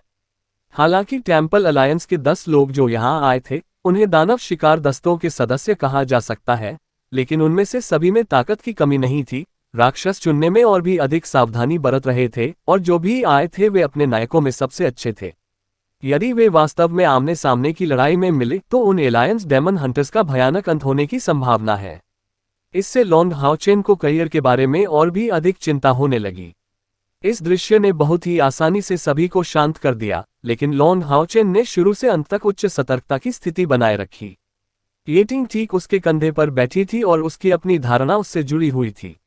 इस प्रकार लॉन्ग हाओचेन की मूल रूप से असाधारण मानसिक क्षमता दक्षता के साथ परिवेश के अतिरिक्त थी, जो केवल बेहतर होती गई। वास्तव में भ्रामक स्वर्ग के अंदर सत्य की आंखों को छोड़कर कोई भी अन्वेषण कौशल अप्रभावी था। हर चीज की व्यक्तिगत रूप से जांच करनी पड़ी। लगभग आधे घंटे के बाद उन्हें एक जादुई जानवर का क्षत विक्षत शरीर मिला। उसका जादुई क्रिस्टल पहले ही खोदा जा चुका था। पास में स्प्रिट स्टोव का कोई निशान नहीं था। उनकी पिछली मुलाकात के आधार पर इसका स्पष्ट अर्थ ये था कि एक आध्यात्मिक स्टोव को दूर ले जाया गया था, और सरासर हिंसा के माध्यम से। लॉन्ग हाओचेन ने अपने कदम रोक दिए और एक पल सोचने के बाद उसने धीमी आवाज में निर्देश दिया, सिमा, जमीन में एक गड्ढा खोदो। हम इस जादुई जानवर को यहीं दफना देंगे, इसे प्रकृति के आलिंगन में लौटने देंगे। अध्याय 319 विरासत का ताज और बुटपस्त आध्यात्मिक चूल्हा भाग 3। हाँ, इस समय सभी का पूर्ण आत्मविश्वास झलक रहा था। किसी ने भी लॉन्ग हाओचेन के फैसले पर सवाल नहीं उठाया। ऊर्जावान प्रकाश की गेंद तुरंत बाद जमीन में दुर्घटनाग्रस्त हो गई, जिससे एक गहरा छेद हो गया। गंदा होने के किसी भी डर के बिना लॉन्ग हाओचेन जादुई जानवर को अंदर ले आया और अपने साथियों की मदद से उसे दफना दिया। पूरी प्रक्रिया में येटिंग ने कोई आवाज नहीं की, केवल चुपचाप लॉन्ग हाओचेन के कृत्य को दफनाने के अंत तक देखती रही। कोई भी उसकी आंखों में उसकी भावनात्मक स्थिति देख सकता था। वह गर्व से भर गई थी और आंसू बहा रही थी। चलदर लाश को दफनाने के बाद लॉन्ग हाओचेन ने दूसरों का नेतृत्व किया और आगे बढ़ते रहे। यह न केवल अच्छी इच्छा थी कि उसने जादुई जानवर को दफनाया, बल्कि भ्रामक स्वर्ग के बारे में उसकी समझ के कारण भी। यह संसार प्रकृति की देवी का निवास था, इसलिए सब कुछ उसकी सोच के अनुसार होने की उम्मीद थी। आध्यात्मिक चूल्हा पाने के लिए किसी का वध करना एक विकल्प था, लेकिन निम्नलिखित परीक्षणों की कठिनाई के बारे में कौन जानता था। यहाँ तक कि बाद वाली विधि का उपयोग करने वाले कुछ लोगों ने इसे पूरा कर लिया। इसके लिए आपको जो कीमत चुकानी पड़ेगी वह शायद कम नहीं होगी। चून की परेशानी की मात्रा को कम करने का एक तरीका था, तो इसे इस तरह क्यों नहीं किया गया। इससे ठीक पहले कि गोरिल्ला उसे स्पिरिट स्टोव सौंपता, लॉन्ग हाओचेन इस निर्णय के साथ आया कि वह इल्यूसरी पैराडाइज के रक्षक के रूप में कार्य करेगा। इससे न केवल उसे गहरी आत्मसंतुष्टि मिलेगी और यह उसके चरित्र के अनुरूप होगा, बल्कि संभवतः उससे अधिक लाभ भी मिलेगा। लॉन्ग हाओचेन की विचारधारा को तुरंत सत्यापित किया गया। जहां उन्होंने जादुई जानवर की लाश को दफनाया था, उससे आगे नहीं। उसे अचानक आश्चर्य हुआ कि उसकी धारणा क्षमता और जागरूकता मजबूत हो गई थी। परिवेश के प्रति उनकी धारणा 1/3 से अधिक बढ़ गई थी, और भ्रामक स्वर्ग में ये काफी वृद्धि थी। चून की चीजें ऐसी थीं, लॉन्ग हाओचेन को तुरंत समझ आ गई और उन्होंने अपने साथियों को कुछ निर्देश दिए। वे सभी एक के बाद एक उनका अनुसरण करते रहे, ये संकेत देते हुए कि वे उन्हें अपना पूर्ण और संपूर्ण समर्थन देंगे। वर्तमान लॉन्ग हाओचेन के लिए 2 बहुत महत्वपूर्ण मामले थे। पहला करियर को ढूंढना और दूसरा इस यात्रा के अंत तक इस मानसिकता के अनुसार कार्य करना जारी रखना। यद्यपि वह एक व्यक्ति के रूप में बहुत मजबूत थे, फिर भी उनकी तुलना महान प्रकृति से कैसे की जा सकती थी। यह एक अपरिवर्तनीय सत्य था, कम से कम तब तक जब तक वह दानव देवता सम्राट के समान शक्तिशाली इकाई नहीं था। उसकी धारणा में वृद्धि से बहुत मदद मिली, और जैसे जैसे लॉन्ग हाओचेन आगे बढ़ती रही, उसे बहुत जल्दी एक और प्रतिक्रिया हुई। इस बार उसे आध्यात्मिक ऊर्जा का एक तीव्र प्रवाह दूसरे में टकराता हुआ महसूस हुआ, जो पहले की तुलना में और भी अधिक स्वच्छ और उग्र दिखाई दे रहा था। क्षण कि वे निष्प्राण युवक से मिले। थोड़ा सोचने के बाद लॉन्ग हाओचेन ने अपनी गति रोक दी और अपने साथियों से कहा, ऐसा लगता है कि कुछ ही दूरी पर कोई हिंसक समूह लड़ रहा है। मेरा अनुसरण मत करो, जब तक तुम मेरे आदेशों की प्रतीक्षा करो तब तक छुपे रहो। ये कहने के बाद उसने एक बार फिर अपनी तलवारें खींच लीं और तेजी से आगे बढ़ा। चूंकि यह एक लड़ाकू समूह था, इसलिए सहयोगी और शत्रु दोनों का उपस्थित होना अनिवार्य था। ऐसी परिस्थितियों में वह स्वाभाविक रूप से उस तथ्य को उजागर नहीं कर सका जो सभी को मायावी स्वर्ग में ले आया। ये कुछ ऐसा था जिसे उसे न केवल दुश्मनों से बल्कि एलायंस डेमन स्लेयर्स से भी छिपाकर रखना था, अन्यथा कुछ जटिलताएं होती। वह जितना आगे बढ़ता गया उसे अपना उद्देश्य उतना ही स्पष्ट होता गया। वहां लड़ने वाला समूह अत्यंत हिंसक था, इतने सारे हिंसक आध्यात्मिक ऊर्जा उतार चढ़ाव को छिपाए रखना मुश्किल था। जल्दी से लॉन्ग हाओचेन युद्ध के मैदान के पास पहुंचा और जब वह लड़ाई देखने आया तो वह मदद नहीं कर सका, लेकिन अपनी सांसें ढीली महसूस कर रहा था, क्योंकि इस लड़ाई के दो पक्षों के बीच उसने एक नज़र में कयर को देखा। दोनों पक्षों में कुल 7 लोग शामिल थे और उनमें से 4 टेम्पल एलायंस के पावरहाउस थे जिन्हें उन्होंने पहचाना। कई के अलावा लॉन्ग हाओचेन ने झांग फैन फैन को भी पहचाना, जो एक जादूगर के साथ साथ एक योद्धा भी था। और दूसरी तरफ 3 दुश्मन थे, यू ये, लेंग जियो और एक घमंडी दिखने वाला युवक जिसके पूरे शरीर से एक चमकदार पीली चमक निकल रही थी। ये 3 बनाम 4 की लड़ाई थी और दोनों पक्ष भयंकर स्थिति में थे, ताकत में बराबरी की कगार पर थे। इन 7 के अलावा जमीन पर 3 लाशें थीं, सभी जादुई जानवरों की थीं। और पास में अलग अलग रंगों के 3 स्पिरिट स्टोव हवा में तैर रहे हैं, जिससे हल्की सी चमक आ रही है। चूंकि यह वास्तव में 3 स्पिरिट स्टोव थे, इसलिए इसमें कोई आश्चर्य नहीं था कि इसने एक उन्मादी समूह लड़ाई का कारण बना। जबकि लॉन्ग हाओचेन गुप्त रूप से चकित था, वह मदद नहीं कर सका लेकिन कुछ उत्तेजना महसूस कर सका। उसे अपने साथियों को यहां बुलाने की जरूरत नहीं थी, क्योंकि उसके शामिल होने से उसका पक्ष निश्चित रूप से विरोधियों को दबाने में सक्षम था, और इसके अलावा उसे महत्वपूर्ण क्षणों में यूए की सहायता प्राप्त होगी। जब तक ये 3 स्पिरिट स्टोव टेम्पल अलायंस के हाथों में थे, भले ही कयर और लॉन्ग हाओचेन को केवल एक ही मिला, फिर भी यह एक अच्छी बात होगी। वहां पहुंचकर लॉन्ग हाओचेन ने अपनी खुद की ऊर्जा स्थानांतरित कर दी और जबरदस्ती अंदर जाने की योजना बनाई। हालांकि ठीक इसी समय उसे अचानक पीछे से आते हुए एक खतरे का वर्णन करना मुश्किल महसूस हुआ। येटिंग के मुंह से निकली चीख के साथ उसके शरीर से एक सुनहर रोशनी निकली जिसने लॉन्ग हाओचेन को ढक लिया। खतरा वास्तव में बहुत तेजी से आया, क्योंकि लॉन्ग हाओचेन को केवल अपने शरीर पर बाल खड़े महसूस हुए, लेकिन अक्सर ऐसी स्थितियों में ही वह अपनी लड़ने की सर्वोत्तम क्षमता का प्रदर्शन करने में सक्षम होता था। पहले से ही चकमा देने में असमर्थ, न केवल प्रकाश तरंगित हुआ बल्कि उसके पूरे शरीर पर भी यही हुआ। अपने अदृश्य स्पंदनों के बीच लॉन्ग हाओचेन अपनी स्थिति के चरम पर पहुंच गया। एक झटके के साथ प्रकाश का लबादा टुकड़े टुकड़े हो गया। उसके तुरंत बाद कुचले हुए ग्लोरियस सेंट आर्मर को एक मुट्ठी ने लॉन्ग हाओचेन की पीठ में पटक दिया, जिससे एक पहाड़ी दुर्घटना जैसा प्रभाव पैदा हुआ। लॉन्ग हाओचेन का पूरा शरीर खाली होने के करीब था, बिल्कुल एक पतंग की तरह जिसे उड़ने के लिए ऊपर भेजा गया था, और तुरंत उसके शरीर ने सुनहरी रोशनी का एक विस्फोट छोड़ा। हालांकि जैसे ही प्रतिद्वंद्वी के प्रहार ने उसे कुचल दिया, वह बीच हवा में घूमने में कामयाब रहा और उस व्यक्ति की पहचान कर ली जिसने उसकी पीठ पर इतनी हिंसा से वार किया था। उसकी दृष्टि रेखा में एक खूबसूरत चेहरा दिखाई दिया और एक खाली, उदासी भरी आभा जाल की तरह आगे की ओर फैली हुई उससे आमने सामने मिली। इतनी जीवंतता से भरी जगह में भी इस उदासी और खालीपन के फैलने के कारण लॉन्ग हाओचेन को स्पष्ट रूप से महसूस हुआ कि उसके शरीर के आसपास की ऊर्जा खत्म हो रही है। यह कोई गलती नहीं थी, उस पर पीछे से हमला करने वाला केवल 10 राक्षसों का सरदार था। उसी समय जब लॉन्ग हाओचेन उजागर हुआ, युद्ध के मैदान से एक दयनीय चीख सुनी जा सकती थी। लॉन्ग हाओचेन की धारणा अभी भी पूरे परिवेश को कवर करती है, इसलिए उन्हें तुरंत युद्ध के मैदान के दूसरी ओर दिखाई देने वाली एक अत्यंत शक्तिशाली उपस्थिति का एहसास हुआ। उसकी उपस्थिति के साथ ही टेम्पल अलायंस जादूगर की घात लगाए जाने से मृत्यु हो गई। काले बालों वाले युवक की मुट्ठी ने लॉन्ग हाओचेन को दूर धकेल दिया था, लेकिन उसे ये देखकर आश्चर्य हुआ कि लॉन्ग हाओचेन को कोई चोट नहीं लगी थी, क्योंकि उसका चेहरा पूरी तरह से भ्रमित दिख रहा था। वह कैसे जान सकता था कि लॉन्ग हाओचेन न केवल रक्षा में मजबूत था, बल्कि प्रकाश की तरंगों पर भी निर्भर था, जो अधिकांश प्रभाव को खत्म करने में कामयाब रहा। अंधेरे के मौलिक हमले का विरोध करते हुए वह उसी समय सोल बाइंडिंग चेस नामक महान वस्तु के साथ उन चोटों को बहुत हल्का बनाने में कामयाब रहे, भले ही वे मौजूद थे। तो क्या राक्षस केवल अचानक हमला करने में ही अच्छे होते हैं? लॉन्ग हाओचेन जमीन पर उतरा, जबकि उसकी पीठ पर आत्मा के पंख विजयी रूप से खिल रहे थे, जिससे एक शानदार रूप दिखाई दे रहा था। उसे कुछ भी करने की आवश्यकता के बिना जंगल की सुनहरी धुंध में निहित ऊर्जा उसके शरीर के भीतर घुलती हुई प्रतीत होती थी। यही इस क्षेत्र का फायदा था। प्रकाश के वंशज के रूप में अपनी संरचना के साथ साथ इल्यूस्ट्री पैराडाइज के साथ पहले बनाए गए मिलनसार रिश्ते पर भरोसा करते हुए लॉन्ग हाओचेन को पर्यावरण से अत्यधिक समर्थन प्राप्त हुआ।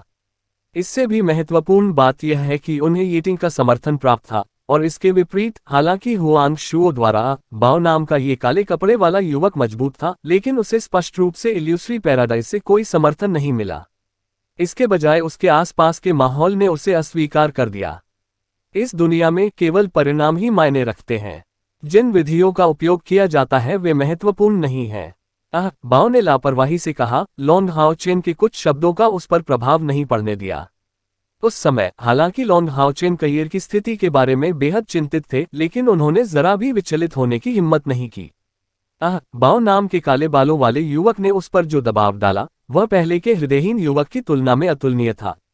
ऐसा लग रहा था कि अगर उसने विचलित होने का थोड़ा सा भी संकेत दिखाया तो उसकी आंखों के सामने दुर्जय राक्षस निस्संदेह एक विनाशकारी हमला करेगा।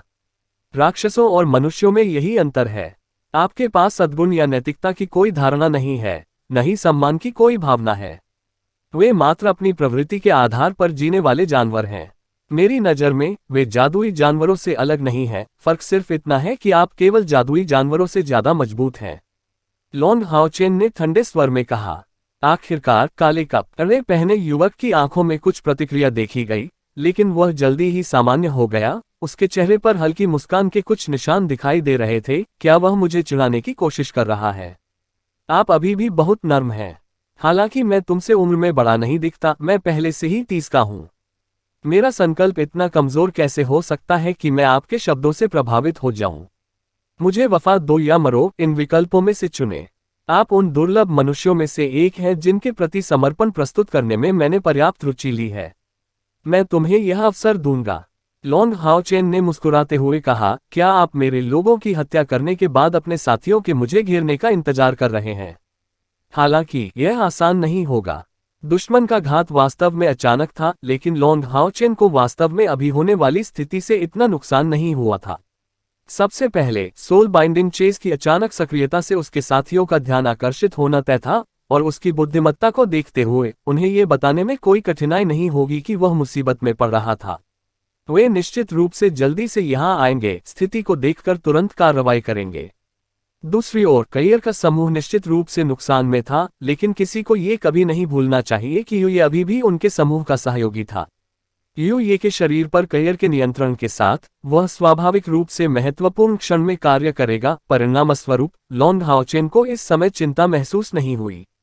बाओ ने हंसते हुए प्रतिक्रिया व्यक्त की। युवक, क्या तुम बहुत ऊपर नहीं दिख रहे हो?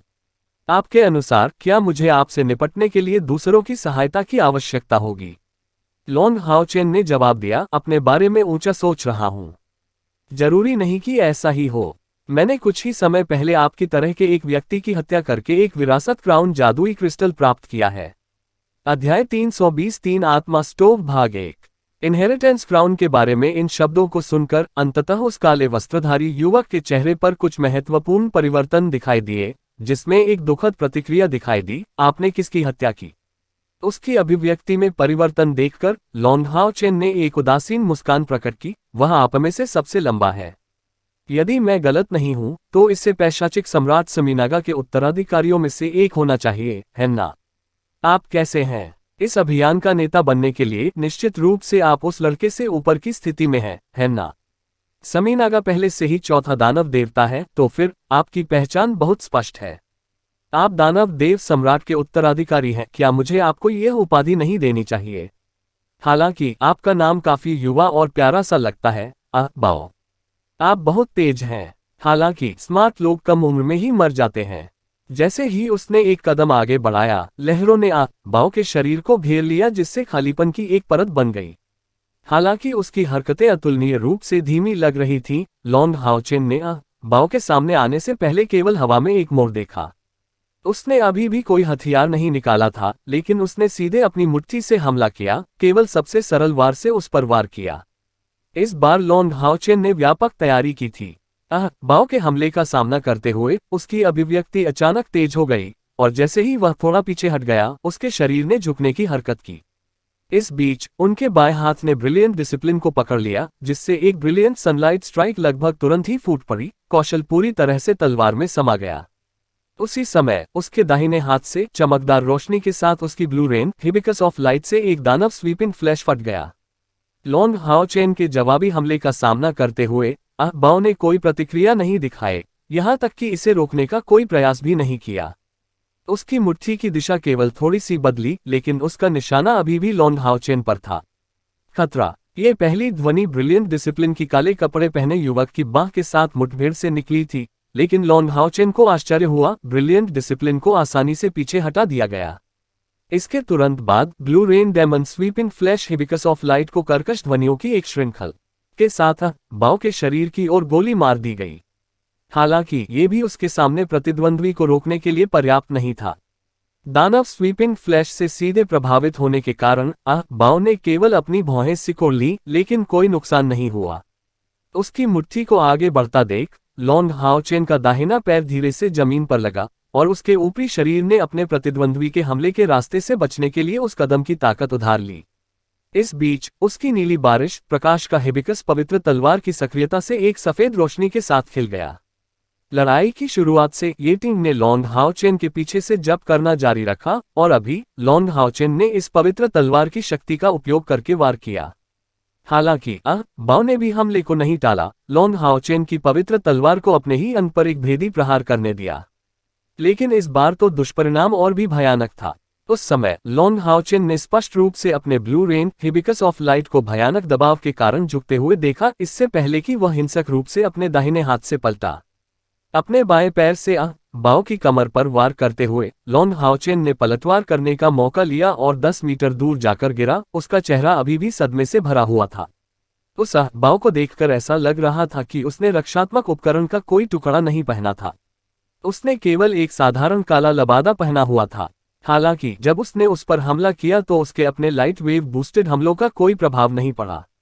यह पहली बार था कि लॉन्ग हाओ चेन को ऐसे प्रतिद्वंद्वी का सामना करना पड़ा था। उनकी ताकत या निपुणता के बावजूद यदि आपके हमले प्रतिद्वंद्वी को कोई नुकसान नहीं पहुंचा सकते हैं तो सब कुछ व्यर्थ हो जाता है। बाओ ने लापरवाही से कहा, तो आपने कहा कि आप इतनी ही ताकत से शेन पियान को मारने में सक्षम थे। भले ही उसकी आध्यात्मिक ऊर्जा दबा दी गई हो, फिर भी आप उसके प्रतिद्वंद्वी से दूर हैं। आपकी ताकत उन सभी शूरवीरों की बकवास से थोड़ा ही ऊपर है जो समय समय पर हमारे जैसे लोगों के खिलाफ अपने जीवन का भुगतान करने के लिए अपने रास्ते से हट जाते हैं, और इससे अधिक कुछ नहीं। हालांकि यह अभी भी पर्याप्त नहीं है। लॉन्ग हाओ चेन ने गहरी सांस ली। वह जानता था कि उसकी आंखों के सामने यह बाओ उसकी अपेक्षा से कहीं अधिक शक्तिशाली निकला। अकेले भले ही इस दानव के पास 10,000 यूनिट से अधिक आध्यात्मिक ऊर्जा हो, ये प्रकाश की तरंगों के साथ संयुक्त पवित्र तलवार के हमले को अपने मात्र शरीर से सहन करने में सक्षम नहीं होना चाहिए। वह अपने भौतिक शरीर से उनके हमलों को इतनी आसानी से कैसे रोक सकता था? बाह्य आध्यात्मिक ऊर्जा, ये 3 शब्द लॉन्ग हाओ चेन के दिमाग में तुरंत गूंजने लगे और वह तुरंत समझ गया कि बाओ की रक्षात्मक शक्ति इतनी भयानक कैसे हो सकती है। ये सच था, आध्यात्मिक ऊर्जा की ऊपरी सीमा 10,000 इकाई थी, लेकिन ये केवल आंतरिक आध्यात्मिक ऊर्जा के संबंध में मान्य थी। हालांकि बाहरी आध्यात्मिक ऊर्जा भी एक प्रकार की आध्यात्मिक ऊर्जा थी, ये केवल किसी के शरीर की ताकत को प्रदर्शित करती थी। जबकि बाओ ने हमलों को शुरू करने के लिए अपनी कुछ बाहरी आध्यात्मिक ऊर्जा का उपयोग नहीं किया, उन्होंने केवल इसके साथ बचाव किया, यहां तक कि उनकी शक्तिशाली बाहरी आध्यात्मिक ऊर्जा पर विचार करते हुए उन्हें इल्यूसरी पैराडाइज नियमों द्वारा हटाया नहीं जाएगा। हालांकि उनकी आध्यात्मिक ऊर्जा किस स्तर तक पहुंची, इसे 10,000 इकाइयों से अधिक होना था। अन्यथा मैं 5वें चरण के कौशल का उपयोग करके ग्लोरियस टीयर पर उपकरण के एक टुकड़े को कैसे रोक सकता हूं? लॉन्ग हाओ चेन की स्तब्ध नजर को देखकर बाओ ने एक ठंडी मुस्कान प्रकट की। आपको अनुमान लगाने की कोशिश करने की जरूरत नहीं है। मेरी बाहरी आध्यात्मिक ऊर्जा 20,000 इकाइयों से अधिक है, इसलिए अपनी आंतरिक आध्यात्मिक ऊर्जा का उपयोग किए बिना भी मैं अभी भी एक शक्ति के बराबर हूं 8वें चरण का। तुम लोगों जैसा छोटा झींगा मेरे खिलाफ कैसे टिक सकता है? ये महज एक सपना है। यदि यह घृणित स्थान मेरे हमलों को रोक नहीं रहा होता तो मेरा पहला हमला तुम्हें स्वर्ग भेजने के लिए पर्याप्त होता। बाह्य आध्यात्मिक ऊर्जा की 20,000 इकाइयां लॉन्ग हाओ चेन के लिए वह बिल्कुल अतुलनीय था। 20,000 इकाइयों तक पहुंचने वाला आध्यात्मिक ऊर्जा स्तर कितना भयानक होगा, वह इसकी कल्पना भी न ही कर सकता था, क्योंकि उसकी आंतरिक आध्यात्मिक ऊर्जा और बाहरी आध्यात्मिक ऊर्जा का संयोजन अभी तक 7000 इकाइयों तक भी नहीं पहुंचा था। हालांकि इस समय वह संभवतः पीछे नहीं हट सकता था। क्या उसे पीछे हटना चाहिए? कयिर और उसके साथी ही उनकी आंखों के सामने इस शक्तिशाली अस्तित्व का सामना करने के लिए मजबूर होंगे। एक गहरी सांस लेते हुए लॉन्ग हाओ चेन ने शांति से घोषणा की, चूंकि तुम इतने मजबूत हो तो सीधे मेरी हत्या क्यों नहीं कर देते? यदि यह बाहरी दुनिया होती तो शायद आपके पास ऐसा करने की क्षमता होती, लेकिन जिस समय आपने मायावी स्वर्ग में प्रवेश किया, आपकी आंतरिक आध्यात्मिक ऊर्जा 10,000 इकाइयों तक सीमित थी, जबकि आप अपनी बाहरी आध्यात्मिक ऊर्जा का उपयोग मुझ पर हमला करने के लिए करने का साहस करते हैं। भले ही मैं तुम्हें हरा न सकूं, लेकिन मुझे हराना भी आसान नहीं होगा। ऐसा कहते हुए सभी की उम्मीदों के विपरीत लॉन्ग हाओ चेन ने अपना शानदार अनुशासन वापस ले लिया। निस्संदेह बहुत झिझक महसूस हो रही थी, क्योंकि यह 30 वर्षीय बाओ कम से कम साधना के 8वें चरण तक पहुंच गया था और संभवतः 9वें चरण पर भी था। मगर इससे क्या? यह मायावी स्वर्ग था। लॉन्ग हाओ चेन ने अगले ही पल हमला करने के लिए आगे बढ़कर अपनी चाल चली। कुछ ही सेकंड में उसकी गति अपने चरम पर पहुंच गई और उसकी पीठ पर लगे आध्यात्मिक पंख गायब हो गए, क्योंकि उसकी निगाहें उग्र दृष्टि से प्रतिद्वंद्वी पर केंद्रित थीं। तिरस्कार में फूंफकारते हुए अहाबाओ लॉन्ग हाओ चेन के शब्दों से जरा भी प्रभावित नहीं हुए, लेकिन इस बार उनकी प्रतिक्रिया केवल मुट्ठी भर नहीं थी। उसकी आकृति आगे की ओर चमकी और बगल से लॉन्ग हाओ चेन पर हमला किया। तीव्र अंधकार ऊर्जा से युक्त एक बड़ा जाल तुरंत हवा में बन गया, जिसने लॉन्ग हाओ चेन को अपनी सीमा में घेर लिया। लॉन्ग हाओ चेन की आंखें एक रोशनी से चमक उठीं और एक पल बाद रोशनी की नीली बारिश वाला हिबिकस उसके अपने सिर पर उठा लिया गया। उसकी आंखों से एक राजसी रूप झलक उठा। जैसे ही असुरों का आक्रमण शुरू हुआ, तेज सुनहरी रोशनी तुरंत अचानक हमले में बदल गई। गगनभेदी फुसफुसाहट के साथ लॉन्ग हाओ चेन ने केवल असुर प्रहार का प्रयोग नहीं किया। लगातार प्रशिक्षण से गुजरने के बाद उन्होंने असुर हमले को मजबूत करने के लिए प्रकाश की लहरों के साथ संयोजन में पवित्र तलवार पर भरोसा किया। हालांकि परिस्थितियों ने उन्हें पावर स्टोरेज का उपयोग करने का समय नहीं दिया। फिर भी इस असुर प्रहार की शक्ति को पहले से ही भयानक बताया जा सकता है। असुर प्रहार की सबसे बड़ी विशेषता उसकी विनाशकारी शक्ति में नहीं, बल्कि उसके भेदन में थी। अपनी आक्रामक शक्ति को एक ब्लेड की तेज धार पर केंद्रित करके इसने एक ही समय में आसपास की सभी ऊर्जा को बांध दिया। एक तेज आवाज ने हवा को चीर दिया और हालांकि लॉन्ग हाओ चेन को भारी प्रतिरोध का सामना करना पड़ा, फिर भी असुर स्ट्राइक की आक्रामक शक्ति ने पर्याप्त परिणाम दिए। एक बड़े जाल के आकार में उलझी अंधकार में आध्यात्मिक ऊर्जा तुरंत आधी हो गई और इस बीच लॉन्ग हाओ चेन के सुनहरे पंख तुरंत उसकी पीठ पर फड़फड़ाए, जिससे वह पूरी गति में चला गया। इसके बाद उसकी असुर स्ट्राइक को तुरंत असुर थरस्ट के साथ जोड़ दिया गया। यह संयोजन सरल लग रहा था, लेकिन यह अनगिनत बार अभ्यास करने का परिष्कृत परिणाम था। खासकर जब से वह छठे साधना चरण पर पहुंच गया था, वह अपने आध्यात्मिक पंखों द्वारा प्रदान की गई गति पर भरोसा करके इस प्रहार को उसकी प्राकृतिक सीमा तक मजबूत करने में कामयाब रहा था। यहाँ तक कि अगर किसी के पास 20,000 यूनिट बाहरी आध्यात्मिक ऊर्जा है, तो क्या वे लॉन्ग हाओ चेन की सभी केंद्रित आक्रामक शक्ति वाले उग्र असुर रिपोस्टे का सामना करने में सक्षम होंगे?